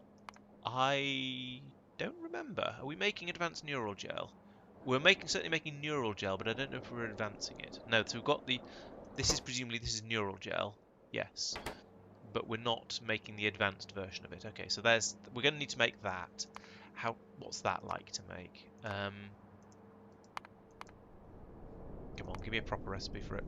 Um, okay, that's a bit complicated, but not too bad. And that we can manage that, I think. Radiation resistance data, uranium 235 biomass blank data card. That seems that's fairly straightforward. That's not too bad at all. I could have sworn. Oh no, I know what it was. Yes, I remember. It's not making those that require. It's making the actual science pack that requires a core fragment of Vitamelange. So we're going to need to bring those up from Tulip. So I had a plan at one point because I noticed that when I start doing bio research, I start getting through enormous quantities of Vitamelange. We're pulling it in here at crazy speeds, and the train can barely keep up because there are so many things that use it up and make it into all the various different weird green goopy things of various types. So it's a big drain on the Vitamelange supply, to the point where I think the train was struggling to keep bringing it over quickly enough, and whether the spaceship was, and I don't remember whether the spaceship was keeping up. So I had an idea about bringing the Vitamelange over, about processing all of the different stages of Vitamelange. So if we again look in here, um, okay, Robert. Well, thanks for watching, and I'll catch you next time. So don't forget to come back on Thursday for Industrial Revolution, and we'll see you then. So yeah, the solution, more trains, is always a possibility. The problem is that all of my stations are limited to a single train. Um, I could potentially use bigger trains. I could put in more stations. I could set the limits differently. There are various possibilities there. The alternative that I was considering is taking. So at the moment I'm bringing the Vitamelange spice up. I could also do making the Vitamelange extract, the vitalic acid, the vitalic reagent, and the vitalic epoxy. All of those on Tulip, where there's obviously everything could just be swept in on a belt and in whatever quantities I need it, and then bring all of those up in a massive one of these ships with half a dozen different warehouses in for, because then we've got the spice, which is made into extract, which is made into a reagent, which is made into presumably epoxy, which is made into, I don't know, all of those sort of things. So basically bring over all of the different Vitus things I need. So I could bring up the core fragments, I could bring up the spice, I could bring up the extract, I could bring up the acid, the reagent, and the epoxy. All of those in one big spaceship, dump it out into a series of it'd be about 6 stations, wouldn't it? Because there's 6 things, and then have that just sorted, and then all of those could then be trained over to here. And instead of passing off passing out the reagent, the whatever this is, the extract, I think it is. I could then bring that in by, I could bring it in by train to here and to the science one up the top, and then presumably pass this across here onto this belt for anywhere it's needed. And I wouldn't need all of this stuff that's building it over here, and that would probably mean I could shove it chock full of productivity modules as well, and make everything a bit more efficient. However, it would mean I'd have all kinds of nonsense built up on this over here that I wasn't using anymore. But that's a fairly small price to pay. It would be quite a big job to go off and build all of that up, though. So yeah, I don't know. I'm kind of torn. Maybe I'll just not for now, and I'll start doing it all here and just see if it can keep up. I don't know. I don't know whether that's a good idea or not, because most of it is already being built, so it's not going to be much more effort to see if it can keep up, and if it can't, then move it, compared to just moving it in the first place.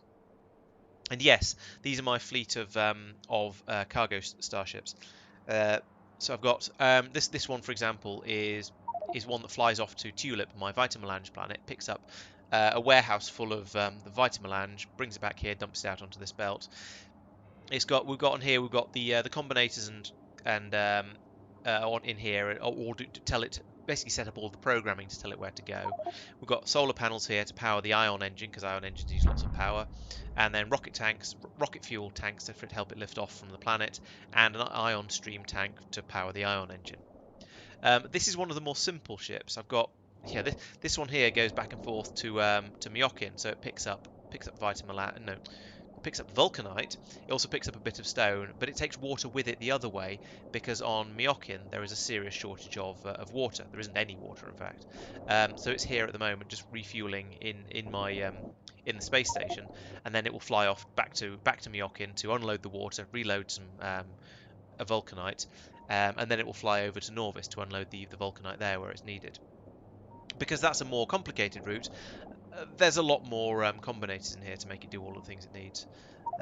But essentially, that's the basic idea of the starship. So there's another little one here. This one just hops up and down from Norvis orbit to Norvis, so it's got much smaller engines because it doesn't need anything like us. It doesn't need to go as far or as fast.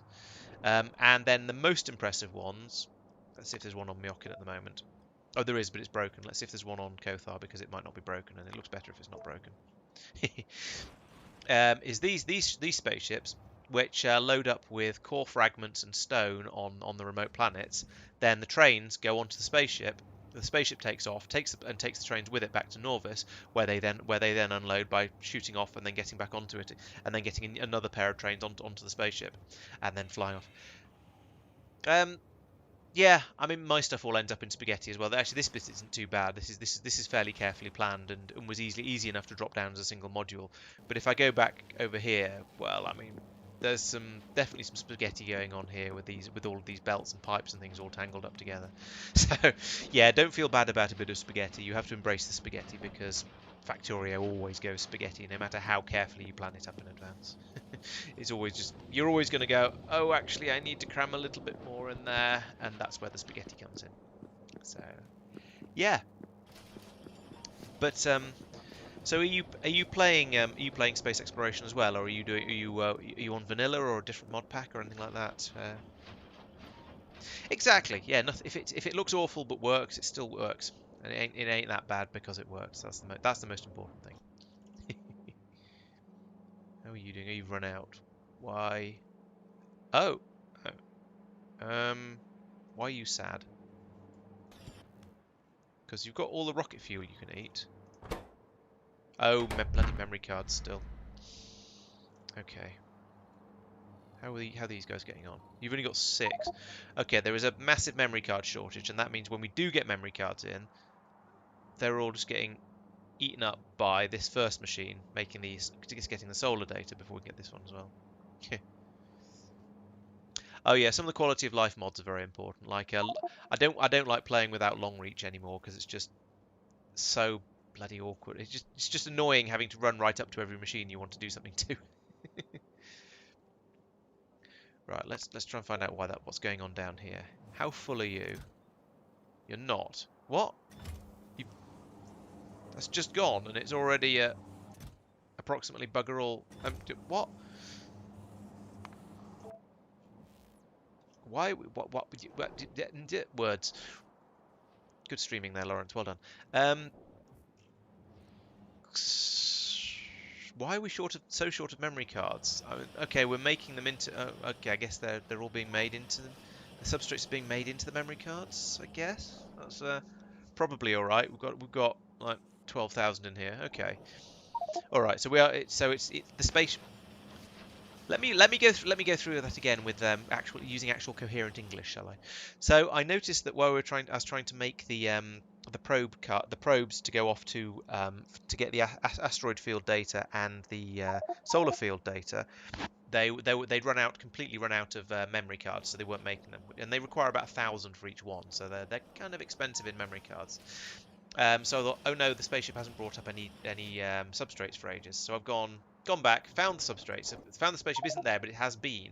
So all those substrates have then been dropped off here. They've flowed around this belt here into this, what do you call it, landing pad here, and they're being slowly unloaded. So we are actually now making the substrates. We're polishing the substrates, turning them into memory cards down here, and those are actually flowing around and going into the system. It's just a bit slow, and here is a train now. Are you going to Astro Supplies? No, you're going to Astro Supplies. That's not where I want them to go. Okay, but apparently there are multiple places that are short of memory cards, so we've got a bit of a big job ahead of us here to get this up and running, up and flowing and merrily and happily. Now the question is it worth me going off and trying to start making the substrates a bit faster? Because that's going to be a bit of a pain to do, because I think the belts that all the ingredients are coming in on are already basically full. Or is it just that because I've just built a load of extra stuff up, we've got a load of buffers that need to be filled up, and once the 10, 20, 40... Once we've got the 44,000 memory cards... 44,000 memory cards! Jeez. Once we've got the 44,000 memory cards through, then maybe everything will be okay. Maybe. What's going on here? I mean, obviously I can tell what's going on here. This train's unloading and it's in the way of this train, because this was back before I started making my spurs in a sensible design that isn't a bit crap. So it just jams up if too many trains try to come through at once. Oh well. Yeah, so 44,000 memory cards to fill up that buffer. Now please tell me it's one memory card per substrate. So we've got the substrates.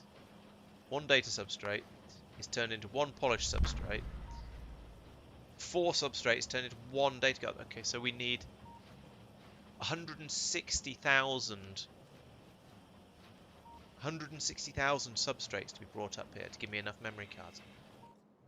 160,000. 160,000. That's a lot. That is a ridiculous lot. That is that is sort of I can't even levels of lot.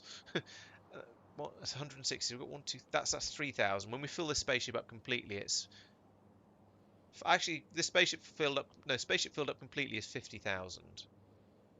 So it's 3 spaceships completely full of data cards, storage substrates, and they're never completely full of those. They always fill up with other stuff as well, whether it's heat shields or this stuff. Jeez. It is. It's the backlog for the asteroid data. The asteroid data requires 160,000 substrates to fill its buffer, and that's not including the number taken actually in making the research. I mean that's the standard number. It's however many. It's 16. Is it 16? I can't think how many memory cards go into a into a science pack. So this one it doesn't tell me there. Let's see if it tells me. It's not going to, is it? It's going to be something silly. Okay, so 1, 2, 4, 8, 6, 12, 13, 14, 15, 16, 17, 18, 19 and a half, 20, 21, 22, 23, 24, 25 and a half memory cards to make one Astro Science pack. But you do get some of those back, but still 25. This is just ridiculous. You're getting through crazy numbers of memory cards, crazy numbers of substrates, crazy numbers.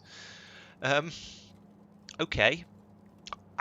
I guess we'll just have to let this trickle through and just keep running. And I mean, I suppose the thing is, I've got to the point where I've built it up now, so the process is running.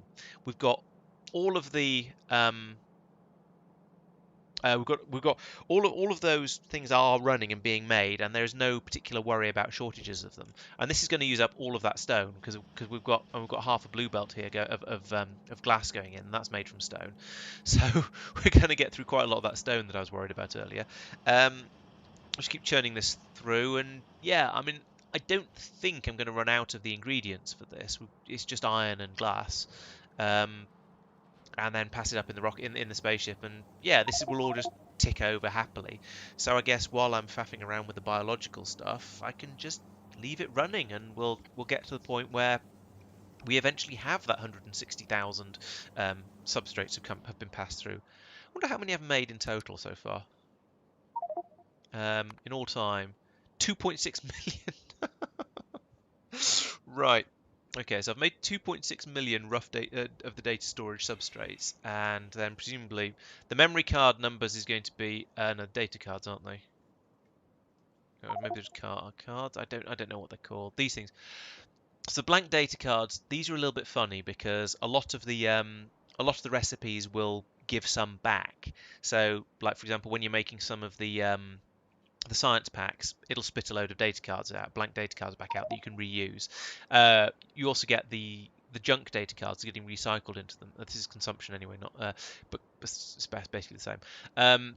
So they get spat out and recycled. So this 1.7 million isn't necessarily the number I've actually made, and since it takes four, yeah, in fact you can tell that because it's 1.7 million. It takes 4 of the substrates to make it, and we've made 2.6 million substrates. So those numbers clearly don't add up. That shows actually interestingly that each data card gets recycled on average about 3 times before it, a bit less than 3 times before it ends up getting broken or used up as part of the science process. I think that seems like a reasonable sort of back of the envelope, top of my head estimate calculation. So yeah, um, good. Here's another question: how many science packs have I made? I've made 154,000 green ones, 144,000. Much lower numbers of these ones. That's interesting. I was expecting these to be all quite similar because once you get to doing any of the spacey sciences, that's not what I wanted to do. Uh, oh no, I take it back. Actually, quite a lot of these just use red, green, blue. Um, this one uses yellow. This one uses pink, but it doesn't use yellow. This one and yeah, so okay, so it's not that the latest it's not that the space sciences always use all of absolutely everything. In fact, this some of these spaceship ones don't even use the Norvian ones at all. This one, the actual victory condition, uses basically everything, and 10,000 of each one. Crikey. Right. Well, but then you need that to win the game, so that's kind of it makes sense that it's a lot of stuff. Okay. I started rambling a bit then. There was all kinds of weird and wonderful stuff that happens that I was started talking about. I hope that was vaguely interesting. So the next thing to do, yeah, the next thing to do is clearly the biological science. Um, let me consult my to-do list and see if there's any sort of the little things on there that need fixing that I haven't actually done yet. So I can just begin and end the episode with a bit of a yak shave. So the Myokin water shortage. Oh, let's have a look and see if that spaceship's on Myokin. Uh, it's not. Where is it? Where are you, little volcano? You're full of water. Okay, so it's on its way to Myokin, and it'll be there in 48 seconds. Okay, good. That means we might actually get that other damn spaceship fixed and going again. Okay, so the Myokin water shortage, I believe, is sorted. Because I think this extra large ship and the fact that it's flying back and forth, even when it doesn't need to take the vulcanite with it, is sorting that issue out. So we'll say I'm going to cross that off on my list for now, out of sheer optimism and just hoping that it's probably done. And I think because I think it is. The oil from Asalia to orbit I've not done because I changed my mind about that and decided to do it with the methane gas instead, thanks to chat's recommendations. So if it doesn't work, I'm going to blame you guys. But I think that should be okay. The transmitter on Myokin to control the water requirements, I've done that. Boosting iridium plate production on Norvis, I have not done. I don't know how vital that is. It's the bottleneck on the what do you call it? It's the bottleneck on. How do I say center on? Oh, I could just do that. Do that. In fact, there we go. Oh no!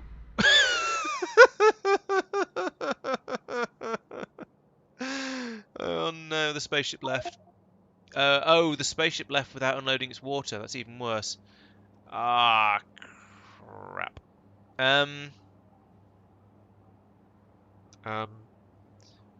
Right. I didn't think that cunning plan all the way through.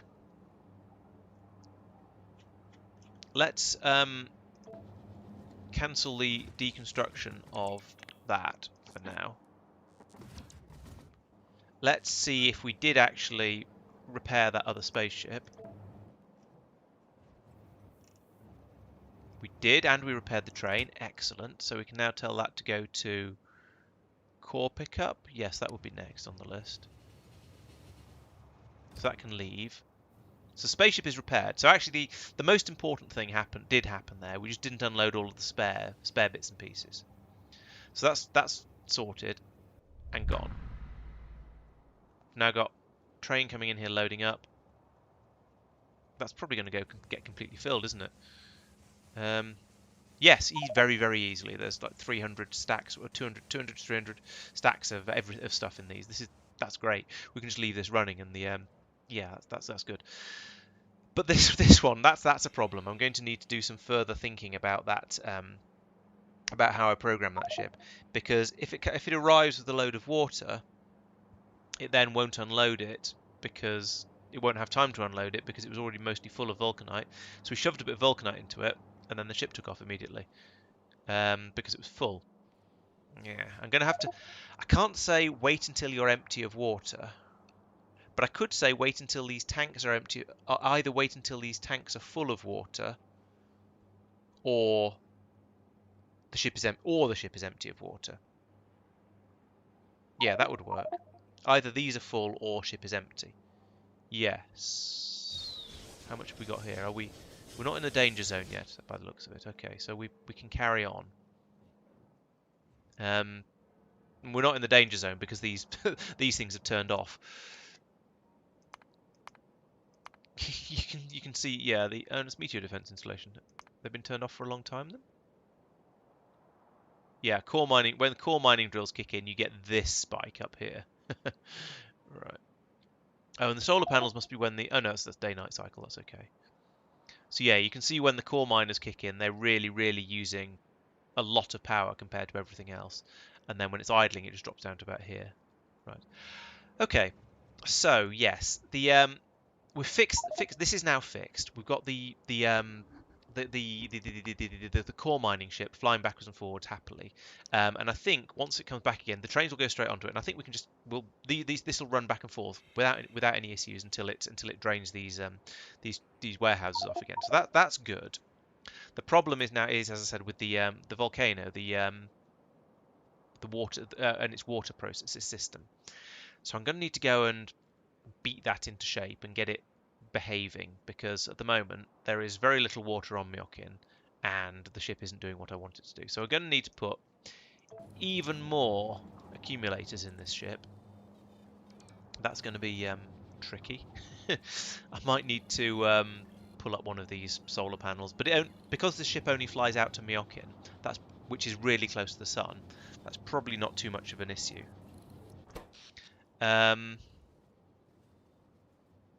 Yeah, and the solar panel. Yeah, I think I can probably get away with losing one of those solar panels. The spaceship might not go quite as quickly, but I think it'll be basically okay. Hey Potts. Yes, yeah, the asteroid, those data cards. You're quite right. I'm not filling everything up too much with those. What I am doing with them is I'm putting 10 probes, 10 rockets into each of these chests, and then so these will fly out and they'll come back with 10,000, which is enough to last for quite a long time. As you can see, that said, this ship has done a second trip, so we have already got through 10,000 of these solar datas. I could drop this to 5 in each one, I suppose, and have them travel twice as often, but I think it's probably going to be okay. I might actually, what I think I'll do is, because this is up at, I might do that for now. Turn this off, and let all of the data cards go into this one, because this is the one that I sort of need more of. I need more urgently because I don't have a supply of them yet, and yeah. So the thing is though, we've got multiple levels of buffering. 10 is quite a lot. Yeah, I don't know. It's tempting to reduce it a bit. I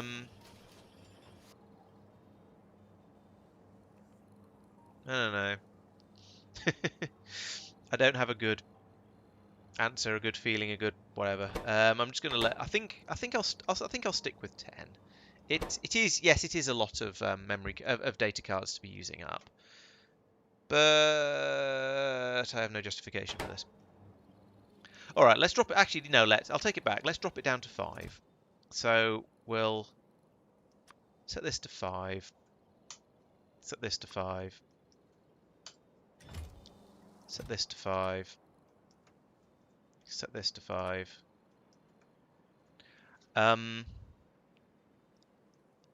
Can I empty these out of this chest? That's a question. Or I could just send it over and let it fill up.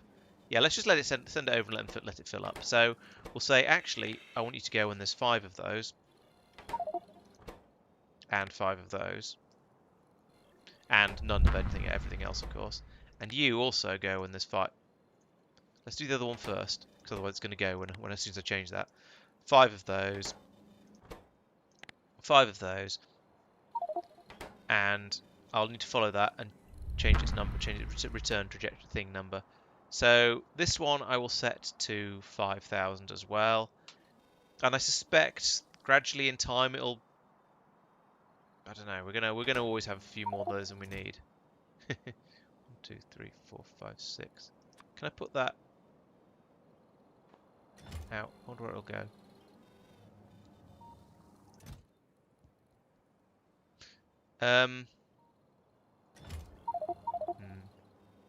Yeah, that'll do. 5,000 is quite a lot of stuff, you're quite right. In that case, we can change this to be 5 as well. And this, yes, this to be 5 as well. Okay. So now we'll get to the point where we've got 5 in the spaceship, 5 in the chest, 5 in the spaceship, 5 in the chest. So I've halved the number we need. I suppose I could take this down to 1 and assume the spaceship is going to be sat here for long enough to pass them all across. Yeah, let's do that.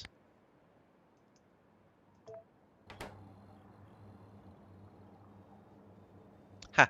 Thank you. I'm glad you're enjoying the series. And yeah, I've been busy. There's been a lot of spaceship stuff put together, and I feel like I've more or less got a handle on kind of how they work. I'm going to need to do something interesting, I think, in order to get the Naquium, which is going to be the next big challenge, I think. So at the moment, I think this just needs to be left to tick over for a while, and things will sort of gradually. In fact, you know what I'm going to do? I'm going to go over and take that one out of there manually. Things will gradually tick over to the point of... What are you doing? Oh, you're probably taking things away. Right, so 1, 2, 3, 4, 5. Have that. Put it in there. I would do the same for the other one, but I can't because it's gone. I wonder where it's gone, how far it got. I also don't know which one it is. It's probably one with a silly name. Probably that one. There we go, yes. So we've got 7 and 10. So we're going to end up with a handful of extra rockets at the other end. Actually, no, we're not. It's just not going to unload beyond the number it expects to want. So that should be all right. So this might come back with some rockets still in it. Oh, I should change the... I need to change this to be 5k. Or it won't come back. I kind of... 1, 2, 3, 4, 5, 6, 7. So the other 2 of these are potentially going to cause minor issues. Hell with it, don't care. I'll just deal with it. Things are basically sorted out now, I think. So we'll not worry about it. Worst case, it means no, it'll just mean it'll turn up at the other end, and next time it goes out there, there'll be some data cards already waiting for it, and we might lose a few with the underground thing there, but never mind. I think I don't actually care very much about that. But we've now got this to the point where I can run that one as well, I think. So yeah, leave that running. Oh yes, and I did the core train inserter filters. That was another thing I had to fix and have done. So I wonder how my core thing Processing. Core chunk fragment processing is going. That's down here. Somewhere here. This one. Okay, it's empty. So does that mean that ship hasn't arrived yet, or that something's broken? Myokin core is it's on its way back out again. Okay, so we've already churned through all of the core fragments that were in these trains. Blimey, that was a bit quick. Wonder how Kothar core is doing. Astro Rider, you're the... Oh dear. Why have you just stopped and sat there? Because I haven't programmed the landing Dewberry properly on the asteroid belt. So that should be a number 12, I think. So let's look at Kalidas asteroid belt. I bet I didn't program this. This.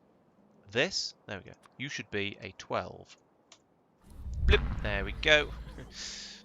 And we load all the stuff in here. Rocket goes. Like so. And everything is hunky-dory. Both hunky and possibly also dory. And we'll bring some of those rockets back as well, so we don't need to take quite so many out next time. And this will just hungrily pick up whatever it can. It's set to request up to 10. But that's fine. It doesn't matter if there's too many rockets, I don't think.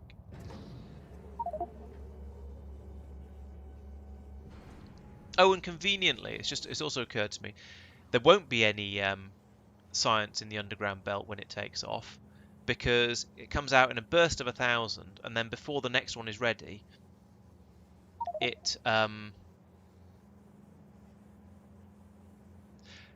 there's then a pause. At this point, if 5 have gone through, the ship would take off, so we won't actually have the problem of it feeding some through when the ship's trying to take off. I think so. It's probably all right. We shall see. Okay, I think this is a good point to stop. Probably a good point to stop playing, I suspect. Yeah, so if you want to see my ponderings pots, then well, I started doing the streaming a little while ago, sort of due to popular demand, I want to say. I don't know how true that is, but there seemed to be a certain amount of people urging me to, so I was very happy to, because it's actually nice to have some company along when I'm playing the game, to be honest. Yes, so yeah, there's lots of the old streams if you want to go back and watch my ponderings really in depth, or if you just want a bit more of a summary of it, then of course there's the videos. So I've got 3 out of the 4 tier 4 sciences happening now, which I think is so it's going pretty well. We've got the energy sciences all the way up to tier 4. We've got material all the way up to tier 4, and we now have astro all the way up to tier 4. Although admittedly not in particularly enormous quantities because we're still making the catalogs. So that's basically okay. That's going well. Obviously, the next thing now is to do biological up to tier 4, because it's the one that I haven't done yet. So clearly, it's the next thing to do. It's the train of doing stuff in this game is that you do the ground-based, the Norvian sciences. You take off, then you're in space, and you have all of the options in the world. You can decide to go deep or broad. I went broad. I did the first tier of everything, then I did the second tier of everything, and the third tier of everything, and now I'm working on the 4th tier of everything. Once I've done Bio 4, the next step will be to go off and do and start doing the deep space sciences. And I kind of dread to imagine what they're going to require, but let's have a quick look just to get a feel for the early ones. The deep science one is Naquium, of course. I'm going to have to go and get some of that. Advanced neural gel. So we've been talking about this with relation to the biological stuff. So we're going to need to have quite a bit of this available by the sounds of it. I'm going to need to make deep space catalogs, which is cryonite rods. Fine, no problem. I've got that. And that's presumably, yeah. Oh, I'm going to start needing to make tier 3 supercomputers for that as well. Nano engineers. So I need to make nanomaterial.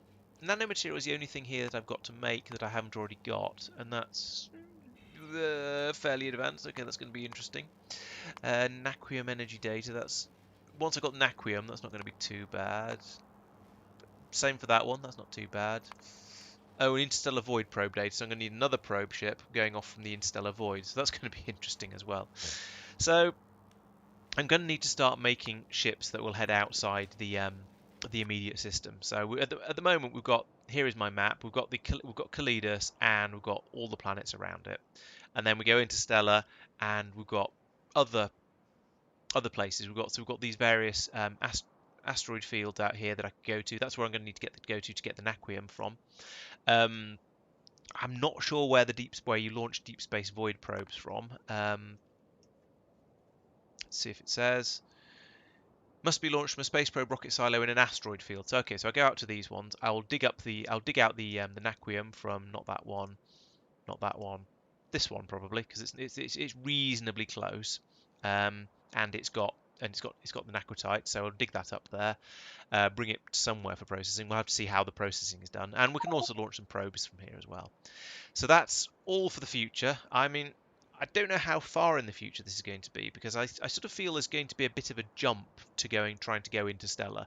But I guess we'll see. The biggest problem is going to be how I power my ships, because at the moment all of my spaceships are powered by all my long distance. I say long distance. All of my intrastellar spaceships, so the ones that travel around inside the solar system, are powered by ion engines, which use lots and lots of power. So they're powered by solar panels. But if you head outside the solar system, then your solar panels basically stop working, so the ship's going to grind to a halt. Now there are lots of ways to do this. I could put a nuclear power plant on the ship. I could put one of those solar receiver receiver things on a ship, and that sort of thing. Maybe I'll. No, I can't go antimatter yet, because I need to do more research, and that needs me to have got out and got the Naquium first. So, it's a bit of a sort of a chicken and an egg going on there. But yeah, so I think I probably will end up using the beam power thing. I'll get the thing nice and hot and fill up a load of tanks of water, and I think I'm just gonna have to make an absolutely massive spaceship just to be able to make it worth going out all the way out there. And we'll see how that goes. But I think that's probably, I don't know, I might get that done this year. We shall see how it goes. I think I probably will get it done this year. We've got a whole month left. That's like four sessions, so probably 12 to 16 hours of play. So I would hope I would get to that point. But next time it's going to be biological science. I'll be getting on with that. Hopefully finishing off the all of the basic space science tiers, and ready to start thinking about harder things. So that's been, I think that's been a nice episode. I feel like I've got stuff done, which is always nice. As always, thank you for watching. I've been saying this a couple of times as people have been leaving, but don't forget to come back on Thursday when I shall be playing Factorio Industrial Revolution with a handful of friends.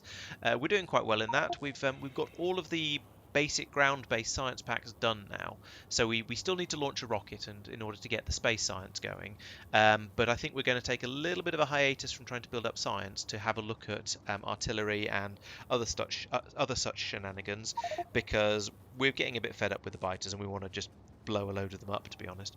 We might even look into nuclear power and maybe even nuclear weapons as well. We'll see how that goes. So yeah, definitely come along to join us for that, please. It should be a good stream. It usually is. There's also space exploration videos come out every Friday. They're basically a summary of what I've been up to in the stream. So I'll give you an idea of how things have been going, what I've been up to, and just basically all the stuff I've been talking about this time, but sort of summarised into a slightly less waffly, no, actually probably equally waffly, but slightly less verbose summary, for want of a better word. And then finally we have the GTA videos. Those come out a couple of times a week as well. That's a group of my friends, usually chasing me around the city, although sometimes I take part, I join in the chasing instead. And we hoon around trying to spot people who are trying to hide and trying to complete various objectives. It's good fun. I recommend watching them, and at least two of the people in chat are always in those videos as well. So they're definitely worth checking out. Please do have a look. And of course, I've got to say like, comment, and subscribe, haven't I? Because that's the YouTube thing. But I mean, there's a reason everyone says it. It's because your YouTube channel basically lives or dies based on the number of subscribers you can pick up. So my current goal is to try and hit 1,000, because then you become a YouTube partner.